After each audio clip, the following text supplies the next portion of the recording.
السلام ورحمة الله وبركاته.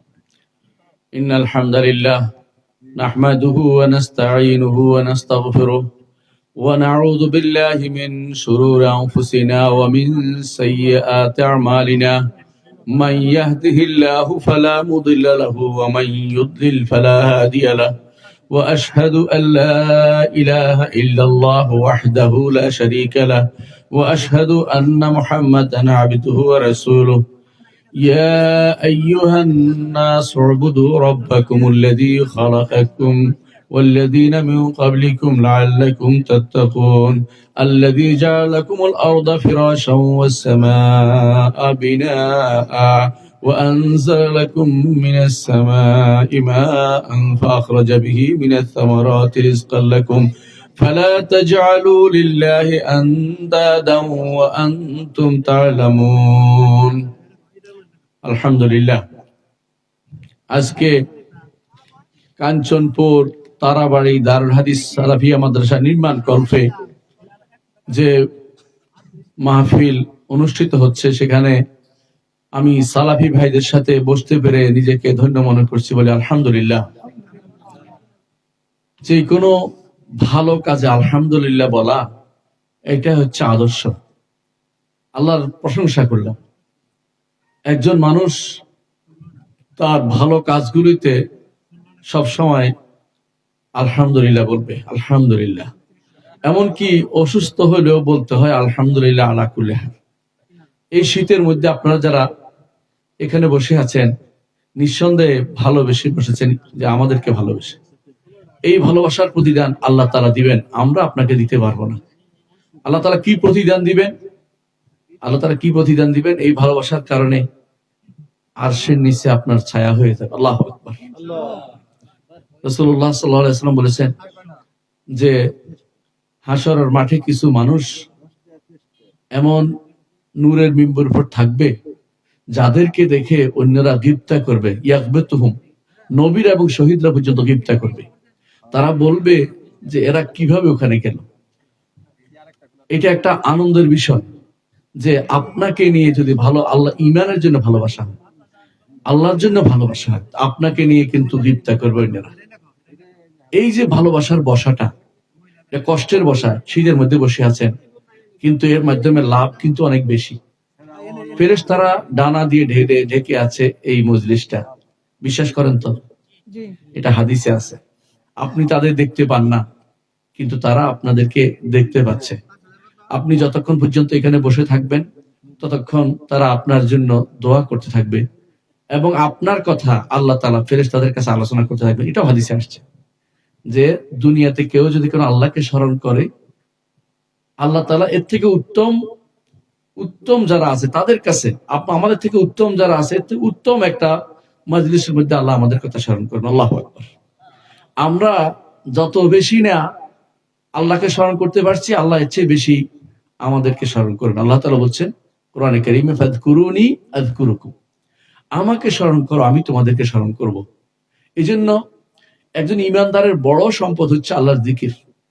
সে শয়নে স্বপনে উঠা বসা যে কোনো অবস্থায় যখনই সে উঠবে তখনই সে আল্লাহর জিকির করবে। এই জিকির তাও কি করতে হবে? আমার নবী শিখিয়ে দিয়েছেন। জিকির উন্মুক্ত আছে, কিছু জিকির, কিছু জিকির আছে টাইম মোতাবেক জিকির। কথা বুঝছেন কিনা? কখনো কখনো এই আপনি যদি কোনো বেশিও করেন বেদাত হয়, কখনো কখনো কম করলে সুন্নাহ হয়। খেয়াল করেন, 33 34 বার হাদিসে আসছে না? আপনি যদি মনে করেন যে 35 বার পড়বো, তাহলে বেদাত হবে। আপনাকে 33 বারের সীমাবদ্ধ থাকতে হবে। আবার সারাদিন উন্মুক্ত ভাবে আপনি সুবহানাল্লাহ আলহামদুলিল্লাহ সারাদিন পড়তে পারবেন, সংখ্যা নির্ধারণ না করে। শরীয়তে এতে নিষেধ করা হয়নি। আবার দেখেন সময়ের কারণেও বেদাত হয়। সময়ের কারণে আজকে যদি আমি আরাফার মাঠে যাই বসে থাকি, দোয়া করতে থাকি, সব হবে না, বরং বেদাত হবে। কেন? এই জায়গাতে এই দিনে বসার কথা আমার নবী ঘোষণা করেন নাই। কোন দিন করতে হবে? জিলহজের 9 তারিখ আরাফার দিনে ওই দিন দোয়া করতে হবে। তাহলে দেখা যাচ্ছে যে কিছু জিনিস আছে সময়ের সাথে সম্পৃক্ত, এটাও পরিবর্তন করা যায় না। কিছু জিনিস আছে সংখ্যার সাথে সম্পৃক্ত, এটাও পরিবর্তন করা যায় না। আবার কিছু জিনিস আছে জায়গার সাথে সম্পৃক্ত, এটাও পরিবর্তন করা যায় না। যেমন আল্লাহর ঘরের তোয়াফ করতে হয় না মক্কা। আপনি যদি মনে করেন যে একটা ঘর বানাই আমরা তোয়াফ শুরু করে দিতে হবে, না, বরং তোয়াফ শুধু ওই জায়গাতে হয়, আর কোথাও হয় না। তাহলে আপনাকে যেটা উন্মুক্ত রাখছে, আপনার সারা জীবনে সুবহানাল্লাহ আলহামদুলিল্লাহ পড়তে হয়, কোনো সমস্যা নেই, লা ইলাহা ইল্লাল্লাহ পড়ার সমস্যা নেই, কিন্তু সংখ্যা নির্ধারণ করার টাইমটা নির্ধারণ করতে রাসূল যেখানে সংখ্যা লিখত সেখানে সংখ্যা থাকতে হবে। তো ঠিক এখানেও আমরা এখানে বসেছি, আমরা যে আল্লাহর জিকির করছি, এই জিকিরটা তো উন্মুক্ত জিকির। এই জিকিরটার মধ্যে যতই আমরা জিকির করব, আল্লাহ স্মরণ করব, আল্লাহ তাআলা আমাদেরকে স্মরণ করবেন। যত বেশি পারি আল্লাহকে স্মরণ করব। আল্লাহর স্মরণের এই মজলিসগুলো, আল্লাহর স্মরণের এই বৈঠকগুলো, এর অর্থ এই নয় যে আমি শুধু লা ইলাহা ইল্লাল্লাহ লা ইলাহা ইল্লাল্লাহ পড়তে আছি। আমাদের আশেপাশে বিভিন্ন সমাজের মধ্যে এটা প্রচলিত আছে। আলহামদুলিল্লাহ আমাদের সমাজে এই জাতীয় বেদাত কোনো প্রচলিত নাই। তো আমরা কি করতে হবে? এই জিকির বলতে কি বুঝিয়েছে সেটা আমাদেরকে আগে জানতে হবে। কোরআনে কারীমে আল্লাহ তাআলা বলেছেন ফাযকুরুনি আযকুরুকুম ওয়াশকুরুলি ওয়ালা তাকফুরুন।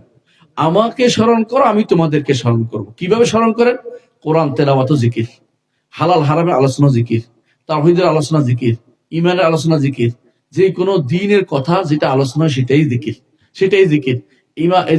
এইজন্য মুআয ইবনে জাবাল রাদিয়াল্লাহু আনহু বলেছেন, হালাল হারামের মজলিসগুলো হচ্ছে বড় জিকিরের মজলিস। এই জন্য হারাম হারামের এই মজলিসগুলো আমরা যেখানে আলোচনা করি দ্বীনের, সেটা হচ্ছে উত্তম জিকির। আল্লাহ তাআলা এই জিকিরের মজলিসটা ফেরেশতারাই ঘুরতে থাকে, এই জিকিরের মজলিসগুলো খুঁজতে থাকে তারা। হাদিসে আছে রাসূলুল্লাহ সাল্লাল্লাহু আলাইহি ওয়াসাল্লাম বলেছেন, খুঁজতে খুঁজতে তারা যখন এরকম মজলিস পেয়ে যায়, তখন বলতে থাকেন যে হালুম্মু ইলা গাদাইকুম, আসো তোমাদের খাবারের দিকে আসো। অর্থাৎ তোমরা এখানে এসে সবকিছু তোমাদের মকসুদ পূর্ণ হবে, এখানে আসো। একে অপরকে ডেকে সেখানে বসে যায়। আমাদের চারপাশে ফেরেশতারা আছে, আমরা ঈমান রাখি, আর আমরা একান্ত ভাবে বিশুদ্ধ আল্লাহর দ্বীন শিখার জন্য বসেছি। কোনো গল্পের জন্য নয়, সুরের জন্য নয়, কোনো কল্প কাহিনীর জন্য নয়, আমরা আল্লাহর দ্বীনকে শিখার জন্য বসেছি।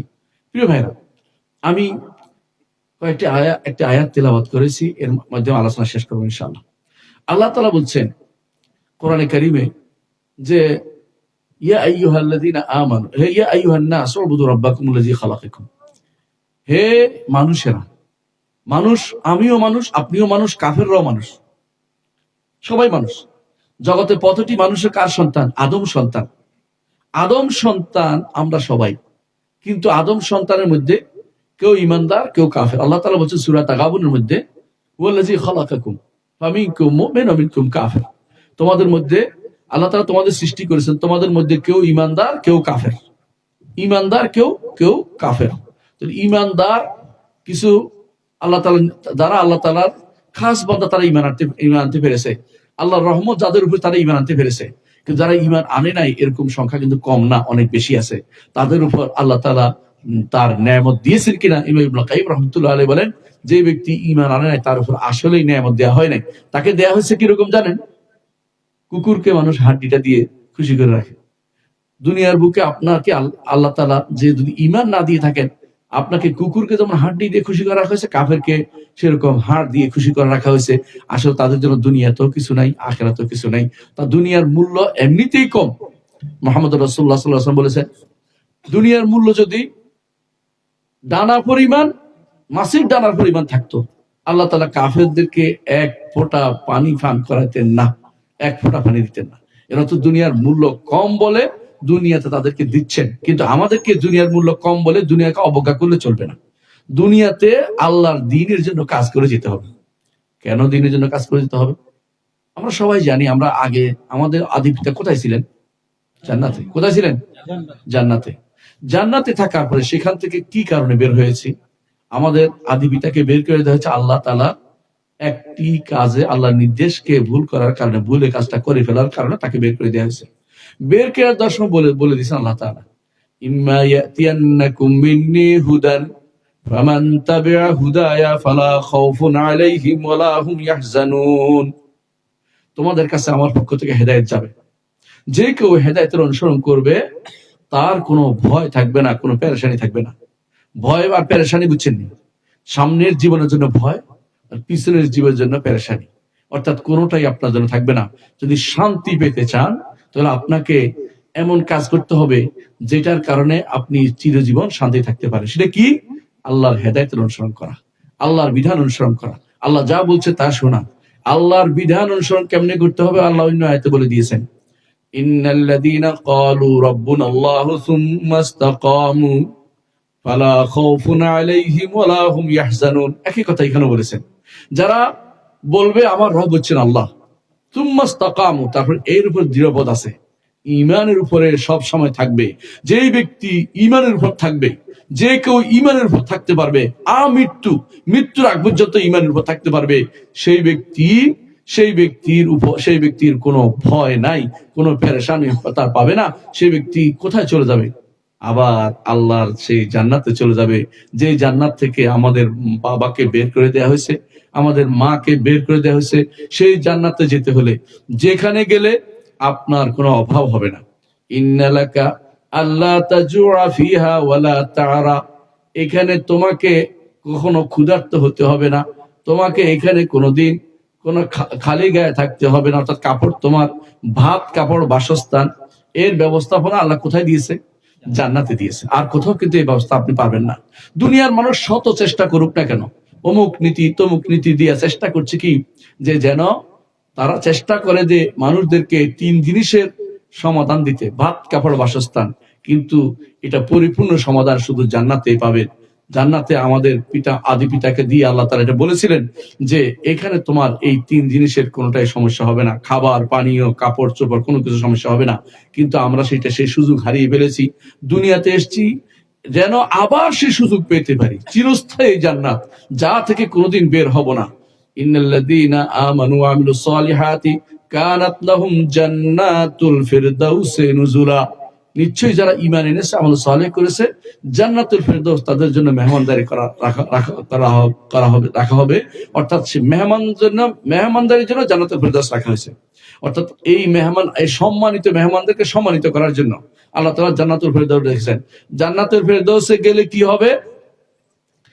খালিদিনা ফিহা লা ইয়াবগুনা আনহা হিওয়ালা, চিরস্থায়ী হবেন জান্নাতে। এর থেকে কোনো দিকে আপনাকে চাইবেন না। কথা বুঝেন কিনা? মানুষ কোনোদিন এক জায়গায় বেশি থাকতে চায় না, বলে যে আজকে একটু বেড়াই আসি, ঘুরে আসি। কিন্তু জান্নাত এমন এক জায়গা, আপনি ঘুরে যাওয়ার দরকার নেই। আপনি কি চান এটা আপনার জন্য ব্যবস্থা করে দেওয়া হবে। ফিহা মা তাশতাহিহিল আনফুসু ওয়া তালাদ্দুল আ'য়ুনু ওয়া আনতুম ফিহা খালিদুন, এখানে তোমরা পাবে মা তাশতাহিল আনফুসু, মন যা চায় তা পাবে। আপনার দুনিয়াতে কি চান? কতক্ষণ পরে মনে করেন যে ঘুরে আসি কক্সবাজার, তাই না? দুনিয়ার কক্সবাজার আখিরাতে কোনো মূল্য নাই। এখানে তো হারাম সবকিছু ঘটে। সেই রকম সৌন্দর্য আপনি কত সুন্দর আপনি চান। পৃথিবীর যদি কোনো সৌন্দর্য দেখে আল্লাহ তাআলা যেগুলি সৃষ্টি করে দিয়েছেন সবার জন্য, কাফের ইমানদারের জন্য, সেটার জন্য আপনি পাগল হয়ে গেছেন। এটা দেখবেন ওইটা দেখবেন, কেউ সাজেকে যাবে, কেউ ওইটা যাবে, সারাদিন শুধুমাত্র এই ব্যস্ততার মধ্যে থাকে, দেখতে যাবে। কিন্তু আল্লাহ তাআলা যেটা সৃষ্টি করেছেন, মা তাশতাহিল আনফুসু ওয়া তালাদ্দুল আ'য়ুনু, যা মন চায় তা পাবেন, যা চোখ যা শান্তি করে সেটা পাবেন। কেমন? আল্লাহ তাআলা বলে দিয়েছেন, কি বলে দিয়েছেন? যে কুররাতু আ'য়ুন ফালা তা'লামু নাফসুম মা উখফিয়া লাহুম মিন কুররাতি আ'য়ুন, কোন মানুষ জানে না তার চক্ষু শীতলকারী কোন জিনিস আল্লাহ রেখে দিয়েছেন। চক্ষু শীতলকারী যে জিনিস রেখে দিয়েছেন সেটা কি? জান্নাতের মধ্যে রেখে দিয়েছেন। আপনি হয়তো কল্পনা করতে পারেন না কি জিনিস রাখছে, যে জিনিস আপনি চিন্তাও করেন না সেই জিনিস আল্লাহ আপনার জন্য রেখেছে। কিন্তু কোথায় রেখেছে? জান্নাতে। জান্নাতে যেতে হলে যে কাজটি আমাদের করতে হবে তা হচ্ছে ইন্নাল্লাযীনা আমানু ওয়া আমিলুস সালিহাতি কানাত লাহুম জান্নাতুল ফিরদাউসি নুজুলা। যদি জান্নাতে যেতে হয় ঈমান এবং আমল সালেহ লাগবে। প্রথম কাজ কি? ঈমান, তারপরে কি? আমলে সালেহ। এই জন্য দুনিয়াতে আসার পরে ঈমান খুঁজেন, আমলে সালেহ খুঁজেন, কোনটা ভালো কাজ সেটা খুঁজতে হবে।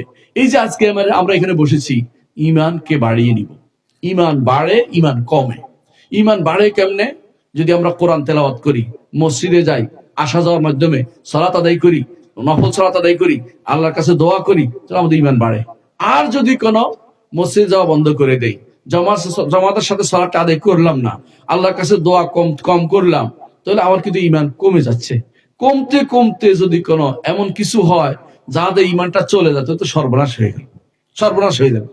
ঈমান যেন ঠিক থাকে, ইমানদার সবসময় পাহারা বসায়, আমার ইমান যেন ঠিক থাকে, কোনোদিন যেন আমার ইমান নষ্ট না হয়ে যায়। আমার একবারের পুঁজি একেবারেই কম, ইমানের পুঁজি নিয়ে আসি, ইমানের পুঁজি দিয়ে বাড়াইতে পারি তো আল্লাহ তাআলা আমাদেরকে আরো 2টা জায়গা উন্নীত করবেন। সেটা কি? যদি সাধারণ ইমান থাকে তাহলে আপনি মুসলিম, যদি এর থেকে ভালো পর্যায়ে যান আপনি মোমেন, যদি এর থেকে ভালো পর্যায়ে যান আপনি হচ্ছেন মুহসিন। আল্লাহ তাআলা কোরআনে কারিমে 3টার কথাই আমাদেরকে জানিয়েছেন, 3টে জিনিসে মানুষে কি বলেছেন আল্লাহ তাআলা? সুম্মা আওরাসনাল কিতাবাল্লাযীনা ইসতাফাইনাহু মিন ইবাদিনা ফামিনহুম যালিমুন লিনাফসিহি ওয়া মিনহুম মুকতাসিদ ওয়া মিনহুম সাবিকুম বিল খায়রাত।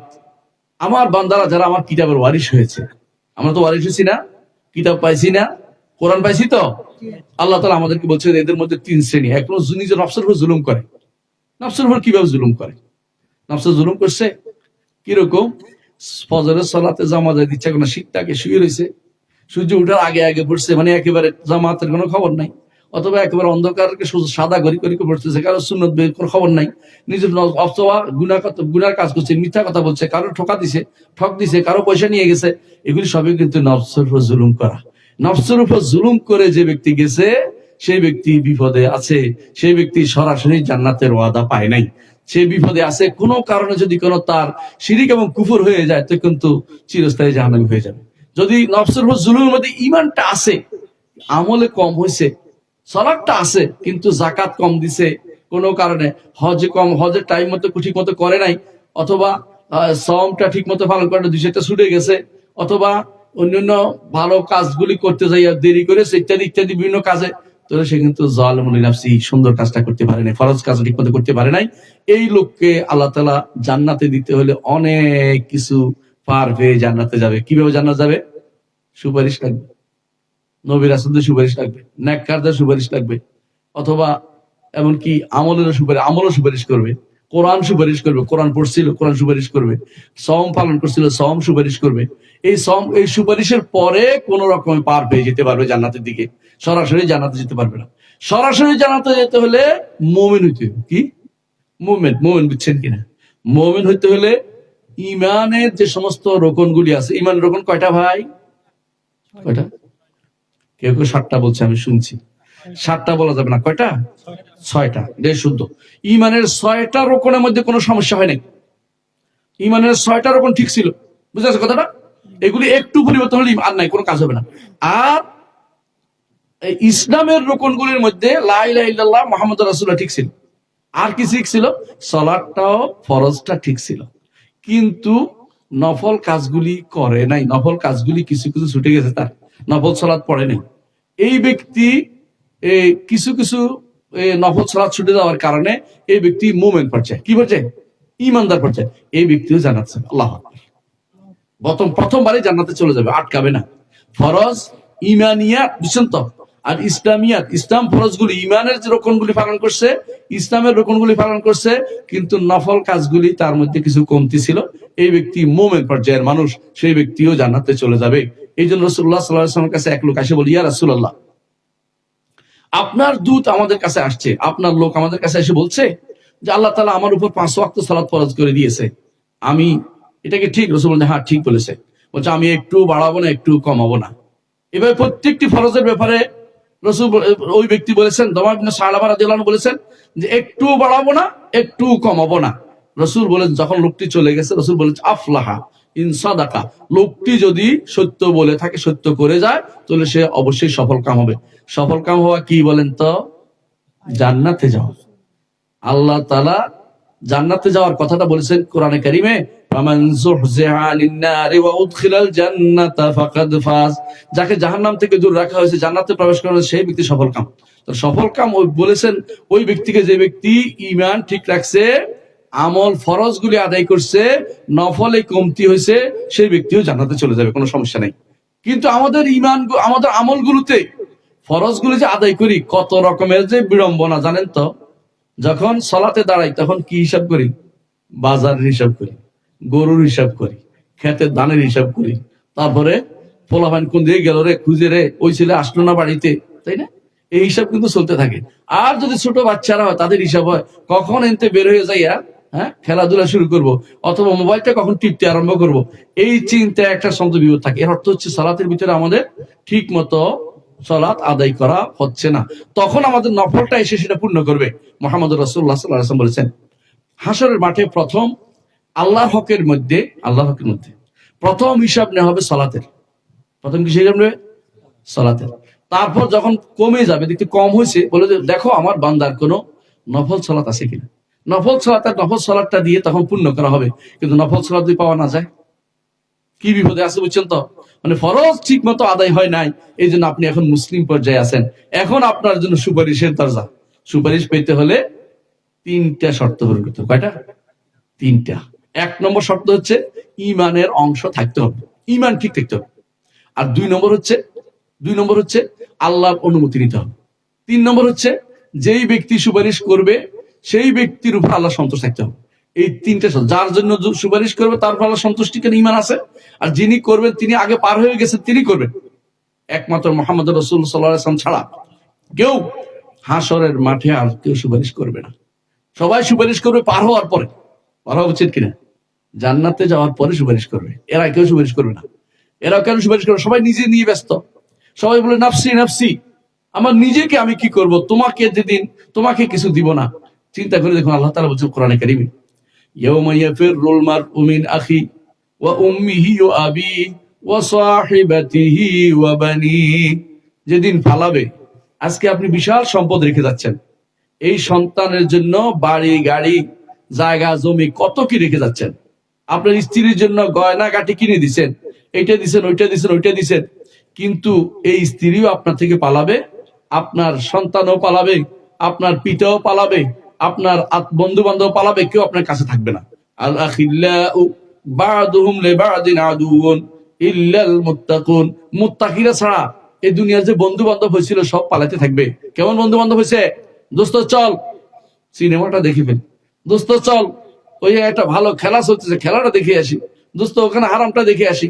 দুস্থের পাল্লায় পড়ে আপনি শিরিক করেছেন, কুফর করেছেন, নেফাক করেছেন, হারাম কাজ করেছেন, এই দুস্থ আপনাকে ডুবাবে। এই দুস্থের কারণে হাসরের দিন দুস্থ আপনার কাছ থেকে পালিয়ে যাবে, দুস্থ আপনার কোনো উপকার করবে না। সেদিন যদি উপকার কেউ করে, সেদিন উপকার করবে ঈমানদার নেককার বান্দারা। আপনার নেক বান্দারা সেদিন যখন পার হবে, তখন সে বলবে আমার ভাই সালাত আদায় করতো, আমার সাথে তারে খুঁজে পাচ্ছি না। আল্লাহর কাছে যে ফরিয়াদ করবে, আল্লাহর অনুমতি হবে, তারপরে আপনার জন্য সুপারিশ করতে আসবে। কিন্তু ভাই, যে জিনিসটা হলে কোনো সুপারিশ পাবে না কেউ, ইমানের সাথে যদি কোনো কুফরি থাকে, আপনার কোনো সুপারিশ হবে না। ইমান যদি নষ্ট হয়ে গিয়ে থাকে, তাহলে আপনার জন্য কোনো সুপারিশ কোনোদিন হবে না। তাহলে আপনার জানা দরকার, ইমানটা দরকার। আল্লাহর উপর ইমান কিভাবে হবে? আল্লাহর উপর ইমানটা সবসময় খেয়াল রাখবেন। আল্লাহর উপর ইমান যদি হতে হয়, তাহলে 3টা জিনিস লাগবে। কয়টা জিনিস? 3টা জিনিস। 1 নম্বর জিনিস হচ্ছে তিনি আমার রব। রিজিক কে দেয়? জীবন কে দেয়? মৃত্যু আমাকে, আমার সন্তান কে দেয়? আল্লাহ। অর্থাৎ উপর দিক থেকে যা আসে সব হচ্ছে রবুবিয়ত। উপর দিক থেকে কি আসে? আল্লাহর রহমত আসে না, আল্লাহ তাআলার ক্ষমা আসে না, আল্লাহ তাআলা আমাদেরকে সম্পদ দেয় না, আল্লাহ তাআলা আমার রিজিক দিচ্ছে না, আল্লাহ তাআলা সন্তান দেন না। মানে যা উপর দিক থেকে দিচ্ছেন তিনি তো আসের উপরে। তিনি যা দিচ্ছেন এটা মেনে নেয়া, এটা অন্তর থেকে ধারণ করার নাম কি? রুবুবিয়ত। এইটাকে বিশ্বাস করতে হবে 1 নম্বর কাজ। এটা আমরা সবাই মানুষ, যে আমাকে বিপদ আপদে কোনো কবর বাঁচাতে পারে না, আমাকে বিপদ আপদে কোনো তাবিজ বাঁচাতে পারবে না, আমাদের বিপদ আপদে কোনো মাজার বাঁচাইতে পারবে না, বিপদ আপদে কোনো গজার মাছ বাঁচাইতে পারবে না, বিপদ আপদে আমাকে কোনো কচ্ছপ মাছ বাঁচাইতে পারবে না, বিপদ আপদে আমাকে কোনো অমুক অমুক অমুক কিছু অমুক কি আরো কত কিছু আছে, কুমির আছে না, অমুক কুমির বাঁচাইতে পারবে না। আমাকে কে বাঁচাবে? আল্লাহ। এই আল্লাহ, এই যে আমার মাথার ভিতরে যে বিশ্বাসটা রাখছি, এই উপর থেকে যা কিছু আসে, এটা যদি দিতে হয় আল্লাহ দিবে, যদি তাড়াইতে হয় আল্লাহ তাড়াবেন। বিপদ আপদ কে তাড়াবেন? আল্লাহ। যদি তোমাকে কোনো ক্ষতি কোনো আক্রমণ করে, ক্ষতি তোমাকে পেয়ে বসে, এইটা থেকে বাঁচানোর জন্য আল্লাহ ব্যতীত আর কেউ নাই। এটা আমাদের মাথায় রাখতে হবে। বুঝছেন কিনা কথাটা? আপনাকে আপনার সন্তানের চাকরির ব্যবস্থা কে করবে? আল্লাহ। আর যদি আপনি মনে করেন যে অমুক সাহেব তো আছে, ওনার উপরে আমার একটু ভরসা আছে, শিরিক হয়ে যাবে কিনা? শিরিক হয়ে যাবে। ভরসা কার উপর করতে হবে? একমাত্র আল্লাহর উপরে। ওমাই ইয়াতাওয়াক্কাল আলাল্লাহি ফাহুয়া হাসবুহ, যে কেউ একমাত্র আল্লাহর উপর ভরসা করবে আল্লাহ তার জন্য যথেষ্ট হয়ে যাবেন। আর মানুষ যদি কোনো অন্য কারোর উপর ভরসা করে তাহলে মানুষ শিরকে লিপ্ত হবে। কাজটা হলেও শিরক, কাজটা না হলেও শিরক, কাজটা হলেও শিরক, কাজটা না হলেও শিরক। এর অর্থ হচ্ছে উপর দিক থেকে যা যা আসবে রুবুবিয়ত, আল্লাহকে রব মানতে হবে। দ্বিতীয় কি কাজ করতে হবে? দ্বিতীয় কাজ হচ্ছে এটা, আল্লাহকে তো রব মানছি, আল্লাহকে ডাকতে হবে না? আল্লাহকে নাম এবং গুণের মাধ্যমে ডাকতে হবে। আল্লাহকে নাম এবং গুণের মাধ্যমে ডাকতে হবে। আল্লাহ নাম এবং গুণের স্বীকৃতি দিতে হবে। আল্লাহর যত নাম সব মানি, আল্লাহর যত গুণ সব মানি। আল্লাহর নাম এবং গুণ দিয়ে আল্লাহকে ডাকতে হবে। আল্লাহ তাআলা বলছেন ওয়ালিল্লাহিল আসমাউল হুসনা ফাদউহু বিহা, আল্লাহর রয়েছে সুন্দর সুন্দর নাম, সেগুলো দিয়ে আল্লাহকে ডাকো। কি ডাকবেন? ইয়া রহমান, ইয়া রাহিম, ইয়া হাইয়্যু কাইয়্যুম বললে হবে না, এগুলো হবে না। কি বলতে হবে? ইয়া রাহিম ইরহামনি, হে দয়াবান আমাকে দয়া করো। ইয়া গফুর ইগফিরলি, হে ক্ষমাশীল আমাকে ক্ষমা করো। বাংলা বলতে পারবেন না? বাংলা আল্লাহ বুঝেন কিনা? বুঝেন কিনা? আল্লাহ কঠিন ভাষা আল্লাহ তো দিচ্ছেন, তাই না? আল্লাহ তো আমাদেরকে শিখাইছেন ভাষা। শিক্ষা দিয়েছে কে? ভাষা আল্লাহ। আর রহমান আল্লামাল কোরআন খালাকাল ইনসানা আল্লামাহুল বায়ান, বায়ান শিক্ষা দিয়েছে কে? আল্লাহ। যত ভাষা আছে পৃথিবীতে আমার রব শিক্ষা দিয়েছেন, সুতরাং তিনি সব ভাষা বুঝেন। আপনি সব বাংলা ভাষায় বলবেন, অনুবাদগুলি এখন আপনাদের হাতের নাগালে আছে, আল্লাহর নামগুলি অনুবাদ। আল্লাহ তাআলাকে সেই নামগুলি দিয়ে ডাকে বাংলায় বলবেন, আল্লাহ তুমি তো সিত্তির, তুমি আমাকে আমার দোষটি গোপন করে দাও। আল্লাহ তুমি তো দয়াবান, তুমি দয়া করো। আল্লাহ আমি বিপদগ্রস্ত, আমাকে উদ্ধার করো। এইভাবে আল্লাহর কাছে বারবার আপনি নাম এবং গুণের ওসিলা দিয়ে চাইবেন। এটা আল্লাহ তাআলা খুশি হন। যে ব্যক্তি আল্লাহর কাছে চাইবে না, আল্লাহ তার উপর রাগ করেন। দুনিয়ার মানুষ চাইলে রাগ করে, যে ওর তো দেখা করা কে দিক চলে যায়, চাইলে দেখলেই মাদ্রাসার জন্য টাকা চাইবো, এই জন্য কেউ এখানে আসেও না। অনেকে যে মাদ্রাসার জন্য টাকা চাইতে পারে, হ্যাঁ, এই জন্য ভয়ে ভয়ে অনেকে দূরে দূরে থাকে। কিন্তু আমার রব্বুল আলামিন, আমরা সারা দুনিয়ার মানুষ যদি কোনো তার সব কিছু, ইমানদার কাফের সব থেকে সবকিছু পাই, আল্লাহর কদ্দুর কমবে জানেন? একটু কমবে না, একটু কমবে না। হাদিসে আছে, রাসূলুল্লাহ সাল্লাল্লাহু আলাইহি ওয়াসাল্লাম বলেছেন, হাদিসে কুদসিতে আসছে এটা, যে তোমাদের সমস্ত মানুষ যদি কোনো আমার কাছে চাও আর আমি সবাইকে দেই, ইমানদার কাফের জিন মানব সব যদি আমার কাছে চাও, আমি যদি সবাইকে দেই, আমার ভান্ডার থেকে একটুকু হয়তো কমতে পারে, যতটুকু একটা সুই ফেললে সমুদ্রের মধ্যে সুইর সাথে যা উঠে ওইটাই। এটা কেন বলা হয়েছে? আসলে তো কিছু আসবে না, আমরা পাবো না, ওইটুকুই, কিন্তু এটা আবার পূর্ণ হয়ে যাবে। আপনি ভালো করে জানেন, সমুদ্র থেকে সুই উঠালে সমুদ্রটা খালি হয়ে যায় নাকি? পূর্ণ। এর অর্থ আপনাকে দেওয়ার কারণে আল্লাহর ভান্ডারে একটু কোনো কমতি হবে না। আল্লাহু আকবার। সুতরাং আল্লাহ তাআলাই আপনার সবকিছু দিবেন, দুনিয়ার কেউ আপনাকে দিতে পারবে না। দুনিয়ার কেউ যদি দিতে হয়, আল্লাহ মঞ্জুর না করলে দিতে পারবে না। দুনিয়ার কেউ চাইলেও দিতে পারবে না।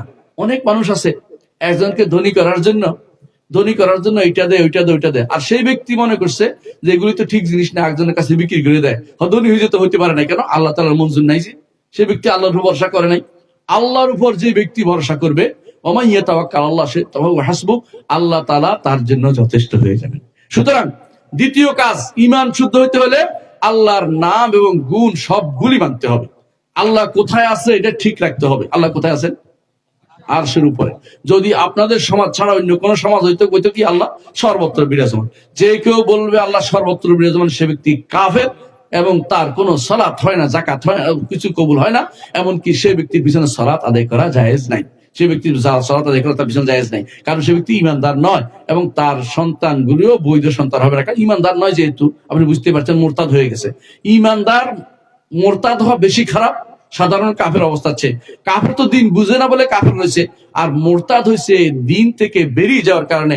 এই জন্য মোরতাদের শাস্তি হচ্ছে মৃত্যুদণ্ড, কিন্তু কাফের শাস্তি কিন্তু মৃত্যুদণ্ড নয়, আপনারা ভালো করে জানেন। এর অর্থ হচ্ছে যে এইটা আমাদেরকে ঠিক রাখতে হবে, আল্লাহর নাম এবং গুণকে যথাযথভাবে, আল্লাহর নাম এবং গুণকে আমাদেরকে স্বীকৃতি দিতে হবে। এগুলি দিয়ে আল্লাহকে ডাকতে হবে। আল্লাহকে ডাকার জন্য কেউ কেউ খুঁজে পায় না, গান গায়, কি নাম ধরে ডাকবো তোমারে, কি নাম ধরে ডাকবো, আমার অভাব হয়েছে। আল্লাহকে এক নাম ধরে ডাকবো না, অসুবিধা কি? আল্লাহকে যে কোনো নাম দিয়ে তুমি ডাকতে পারো, না করে তুমি খুঁজে বেড়াচ্ছ আল্লাহর কি নাম ধরে ডাকবো। অনেকে গান বানায় বসে বসে, অনেকে আছে নাম দিয়ে কি হবে, নাম দিয়েও কাজ আছে। আল্লাহর নামটা, এক একটা নামের ভিতরে আল্লাহর অনেক গুণ আছে। একটা নামের ভিতরে অনেক গুণ, অনেক গুণ।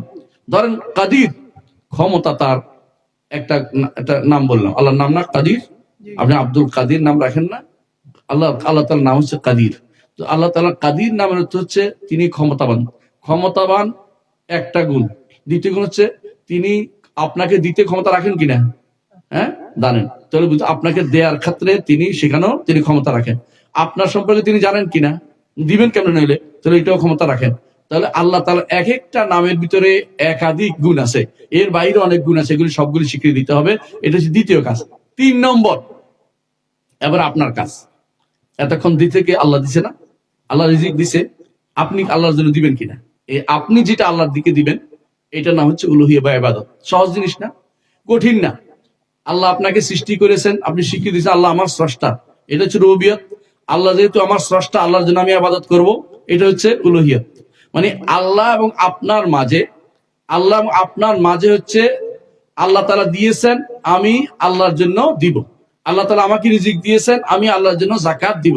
আমি আল্লাহ তাআলা আমাকে রিজিক দিয়েছেন, টাকা দিয়েছেন, আমি আল্লাহর জন্য কি দিব, সাদাকা করব। আল্লাহ তাআলা আমাকে শরীয়ত দিয়েছেন, আমি আল্লাহর শরীয়ত পালন করব। এই যে উভয়ের কাজটা, এইটার নাম হচ্ছে, একটা হচ্ছে রুবুবিয়ত, একটা হচ্ছে উলুহিয়ত। এটা একদম সহজ জিনিস, আপনি বুঝতে পারেন। আমরা যে সালাত আদায় করি, কার জন্য করি, আল্লাহর জন্য করি, এটার নাম কি, ইবাদত। ইবাদত যেহেতু আমার কাজ, আল্লাহর কাজ, আমাকে জীবন দিয়েছেন, এটা কার কাজ, আল্লাহর কাজ। আল্লাহর কাজটা হচ্ছে রুবুবিয়ত, রব। আর আমি যেটা করি এটা হচ্ছে উলুহিয়ত, কারণ আমি আল্লাহকে ইলাহ মানি, আল্লাহকে একমাত্র মাবুদ মানি। তো একজন ইমানদারের প্রথম কাজ হচ্ছে আল্লাহকে রব মানা, দ্বিতীয় কাজ হচ্ছে আল্লাহর নাম এবং গুণ দিয়ে ডাকা, 3 নম্বর কাজ হচ্ছে এই ডাকাটা, আল্লাহর ইবাদত করাটা যেন একমাত্র আল্লাহর জন্য হয়, তাহলে শুধুমাত্র আমি ইমানদার থাকবো, ইমানদার থাকতে পারবো না। এই জন্য ইমানদারের মর্যাদা অনেক বেশি। এই ইমানের এই জায়গাটুকু এটা হচ্ছে তাওহীদ। তাওহীদকে যদি প্রতিষ্ঠা করে না যেতে পারেন, তাহলে আপনার আমার জীবন ব্যর্থ। এই জন্য আল্লাহ তাআলা কোরআনে কারিমে প্রথম যে আয়াতটি, শুরু থেকে যে আয়াতটি প্রথম আসছে, আগে বর্ণনামূলক আসছে। বর্ণনামূলক বুঝেন কিনা, বর্ণনামূলক হচ্ছে একটা বর্ণনা করছে, নির্দেশ আসে নাই। কিন্তু প্রথম নির্দেশ আসছে কি, ইয়া আইয়ুহান নাস উবুদু রাব্বাকুমুল্লাযী খালাকাকুম, হে মানুষেরা ওই রবের ইবাদত করো যিনি তোমাদেরকে সৃষ্টি করেছেন। তাহলে রবের ইবাদত করব যিনি আমাকে সৃষ্টি করেছেন। ইবাদত করা কার কাজ, কার কাজ, বান্দার কাজ। এটার নাম কি, অর্থাৎ উলুহিয়ত প্রতিষ্ঠা করো।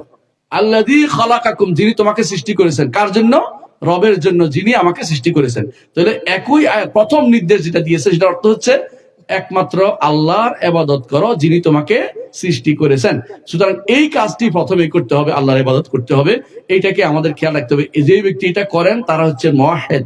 নবী রাসূলগণ সবাই এই নির্দেশ নিয়ে প্রেরিত হয়েছে। নবী রাসূলগণ আদম থেকে শুরু করে মুহাম্মদ রাসূলুল্লাহ সাল্লাল্লাহু আলাইহি ওয়াসাল্লাম পর্যন্ত যত নবী রাসূল এসেছেন সবাই এই নির্দেশ নিয়ে প্রেরিত হয়েছেন। কোরআনে আল্লাহ তাআলা বলে দিয়েছেন, এটা কি বলেছেন, ইল্লা নূহি ইলাইহি আন্নাহু লা ইলাহা ইল্লা আনা ফা'বুদুন। যখনই কোন নবী রাসূল পাঠিয়েছি তাদের কাছে ওহী দিয়েছি যে একমাত্র আমি ব্যতীত, আল্লাহ ব্যতীত আর কোনো ইলাহ নেই, সুতরাং একমাত্র তারই ইবাদত করো। নবী রাসূল সবাই এই জন্য আসছেন। নবী রাসূলরা এর চেয়ে প্রথম, দুনিয়ার সবচেয়ে প্রথম কাজটা নিয়ে আসছেন। আমাদের নবী মুহাম্মদ রাসূলুল্লাহ সাল্লাল্লাহু আলাইহি ওয়াসাল্লাম তিনি কি কাজ করতেন? তিনি মক্কাতে কি নিয়ে ডাকছেন বলেন তো? মক্কাতে সালাত ফরজ হয়েছে কত বছর পরে জানেন? কি বলতে পারবেন? 10 বছর পরে। আহসান। তো 10 বছর পর্যন্ত, প্রথম 10টা বছর তিনি কিসের দাওয়াত দিলেন, যে কারণে তার উপরে এত আক্রমণ হইল, ইস্তিমরা কি জন্য হলো, এত কষ্ট দিল, সাহাবায়ে কেরাম কষ্ট দিল? শুধু তাওহীদ ফরজ ছিল, শুধু তাওহীদ, কিচ্ছু ছিল না, যাকাত, সওম, হজ কিচ্ছু ছিল না, শুধু তাওহীদটা প্রথম বলছে। তিনি বাজারে যাইতেন, রাসূলুল্লাহ সাল্লাল্লাহু আলাইহি ওয়াসাল্লাম বাজারে গিয়ে বলতেন, আইয়ুহান নাস কুলু লা ইলাহা ইল্লাল্লাহ তুফলিহু, হে মানুষেরা বলো লা ইলাহা ইল্লাল্লাহ, সবার কাম হইতে পারবে। শুধু একটুকু চাইছেন, লা ইলাহা ইল্লাল্লাহ। আর আপনি এখন লা ইলাহা ইল্লাল্লাহ জিকির শুনেন, হ্যাঁ শুনেন না, লা ইলাহা জিকির, লা ইলাহা ইল্লাল্লাহ জিকির করতে করতে কেউ বাসে উঠে যায়, দেখেন না, বাসে উঠে যায়, কেউ গাছে উঠে যায়, কেউ বা লটকে থাকে, আরেকজন পিটে নামা, দেখছেন না আপনারা, আরেকজন কেউ মাইকের উপর দিয়ে উঠে, হ্যাঁ মানুষ সব পড়ে যাচ্ছে, লা ইলাহা ইল্লাল্লাহ জিকির করতেছে। কিন্তু এগুলো একটাও কি আল্লাহ লা ইলাহা ইল্লাল্লাহ যেটা চাইছে আমাদের কাছে ওইটা একটাও না, এগুলো হাস্যকর। কেউ ইল্লাল্লাহ জিকির বানাইছে, লা ইলাহা ইল্লাল্লাহ বাদ দিয়ে ইল্লাল্লাহ বানাইছে। এগুলি আমাদেরকে আল্লাহ রাসূল শিক্ষা দেন নাই। যে জিনিস আল্লাহ রাসূল আমাদেরকে শিক্ষা দেননি সেই জিনিস প্রতিপালন করা যাবে না, সেই জিনিস আমল করা যাবে না, সেই জিনিস থেকে দূরে থাকতে হবে। সুতরাং লা ইলাহা ইল্লাল্লাহর অর্থ জানতে হবে। লা ইলাহা ইল্লাল্লাহ কিছু জিনিসকে নিষেধ করে কিন্তু সাব্যস্ত করে জানতে হবে। লা ইলাহার শর্তগুলি মানতে হবে, যে এটা অন্তর থেকে হতে হবে, মন থেকে লা ইলাহা ইল্লাল্লাহ। আরবের মুশরিকরা অর্থ বুঝতো, এই জন্য তারা এটা বলতে তারা রাজি ছিল না। এই জন্য তারা কি বলতো? তারা বলতো আজাল আলিহাতা ইলাহা ওয়াহিদা ইন্না হাযা লাশাইউন উজাব, সমস্ত আল্লাহকে এক আল্লাহ হয়ে গেল। তাদের তো আল্লাহ তো অভাব নেই, আপনাদেরও আল্লাহর অভাব নাই, নাউযুবিল্লাহ। সেটা কিরকম? হ্যাঁ, যত কল্লা তত আল্লাহ। কিছু কিছু মানুষ এরকম মনে করে। কারণ কি মনে, যে ব্যক্তি মনে করতেছে যে কলবের ভিতরে আল্লাহ বাস করে না, মান্না গুঞ্জম দার জমিন ও আসেমা লেকে গুঞ্জম দার কুলুবে মুমিনা। হ্যাঁ, কিছু মানুষ কবিতা বানাইছে, ফার্সি কবিতা, কি যে আসমান জমিনে জায়গা হয় না, মোমেনের কলবের ভিতরে আল্লাহর জায়গা। আরো বানাইছে বাড়াই, কুলুবুল মুমিনা আরশুল্লাহ, অন্তরের ইমানদারের অন্তরে হচ্ছে আল্লাহর আরশ। নাউযুবিল্লাহ। আল্লাহ আরশ কিরকম, কত বড় জানেন? কে জানেন? আমিও জানি না, আপনিও জানেন না। আমার নবীও বলছেন ওয়াল আরশু লা ইয়াকদিরু কদহু ইল্লাল্লাহ, আরশের পরিমাণ একমাত্র আল্লাহ ছাড়া কেউ জানে না। কারণ কি? আসমান এবং জমিন এবং এর মাঝে যা কিছু আছে সবকিছু, অর্থ কি? সৃষ্টি, পুরো সৃষ্টি আল্লাহর কুরসির ভিতরে 7টা মুদ্রার মতো। আল্লাহর কুরসির ভিতরে 7টা মুদ্রার মতো। আর কুরসি হচ্ছে আল্লাহর পা রাখার জায়গা, 2 পা রাখার জায়গা। সেখানে 7টা মুদ্রা পড়ে রয়েছে। একটা বিস্তীর্ণ ভূমিতে, একটা মরুভূমিতে 7টা মুদ্রা খুঁজে বের করা তো কঠিন, বুঝলেন কিনা? কুরসি কত বড় আর আরশ কত বড়, রাসূল বলছেন আমার আল্লাহ ছাড়া কেউ সেটা বলতে পারবে না। আর এরা কি করে? আরশ নিয়ে আসছে কোথায়? কলবের মধ্যে। আপনি কি চিন্তা করেন কত বড় পাগল? মানে তার মধ্যে রাসূল যা বলেছেন সেটা শোনার কোনো ইচ্ছা নাই। ফার্সি কবিতা আমাদের কাছে এখন কি হয়ে গেছে? দলিল প্রমাণ হয়ে গেছে। আল্লাহ এবং তার রাসূল কি বলেছেন সেটা জানার প্রতি তাদের কোনো আগ্রহ নাই। আল্লাহ এবং তার রাসূল কি বলেছেন সেটা আমাদেরকে আগে শিখতে হবে। সুতরাং জানতে হবে যে আল্লাহ সম্পর্কে আমাদেরকে জানা দরকার, ঈমানটা তাজা করা দরকার। লা ইলাহা ইল্লাল্লাহ হচ্ছে প্রত্যেক নবী দাওয়াত নিয়ে এসেছেন। এমনকি মুহাম্মদ রাসূলুল্লাহ সাল্লাল্লাহু আলাইহি ওয়াসাল্লাম, অনেকে বলতে পারেন যে মক্কাতে দাওয়াত দিয়েছেন, মদিনা তো দাওয়াত দেন নাই। এটা কিন্তু ঠিক না। মুহাম্মদ রাসূলুল্লাহ সাল্লাল্লাহু আলাইহি ওয়াসাল্লাম জীবনের শেষ সময় যখন তিনি মুআয ইবনে জাবাল রাদিয়াল্লাহু আনহুকে ইয়ামানে পাঠিয়েছেন। কোথায় পাঠিয়েছেন? ইয়ামানে পাঠাইছেন কি জন্য? সেই সময় ইয়ামানরা বলছে ঈমান আনবে, এই জন্য দাওয়াতের জন্য পাঠিয়েছেন। তখন তিনি বলেছিলেন মুআয, তুমি এসে হয়তো আমাকে আর পাবে না, অর্থাৎ তিনি দুনিয়া থেকে চলে যাবেন। ঠিকই, রাসূলুল্লাহ সাল্লাল্লাহু আলাইহি ওয়াসাল্লামকে আর পায়নি তিনি এসে। তুমি কিসের দাওয়াত দিবে আগে বলো। বলছি ইয়া রাসূলুল্লাহ, কিসের দাওয়াত দিবে? তিনি বলছেন প্রথম তাদেরকে দাওয়াত দিবে শাহাদাতু আল্লা ইলাহা ইল্লাল্লাহ। দেখছেন তো, প্রথম কিসের দাওয়াত হবে? তাওহীদের দাওয়াত। মুহাম্মদুর রাসূলুল্লাহ সাল্লাল্লাহু আলাইহি ওয়াসাল্লাম সবশেষে এটা শিক্ষা দিয়েছেন। এটা জীবনের শেষ মুহূর্তে যাকে পাঠিয়েছেন, দাওয়াতের প্রথম কাজ হবে তাওহীদের দাওয়াত। এই জন্য তাওহীদের দাওয়াত নিয়ে তিনি সেখানে গেছেন এবং তাওহীদের দাওয়াত দিয়েছেন। যত লোক, যত সাহাবায়ে কেরাম যেখানে গেছেন প্রথমে তাওহীদের দাওয়াত দিয়েছেন। এই জন্য আমাদের দেশে মানুষ ইসলাম গ্রহণ করেছে, কিন্তু সাহাবায়ে কেরাম আমার দেশে রাষ্ট্র প্রতিষ্ঠা করেননি। করছে নাকি? কোন সাহাবীর একটা রাষ্ট্র ছিল না? কিন্তু সবাই ইসলাম গ্রহণ করলে অটোমেটিক রাষ্ট্র হয়ে যায়। কথা বুঝেন কিনা? তাওহীদের ধারণা আমাদের দেশে এখনো নাই।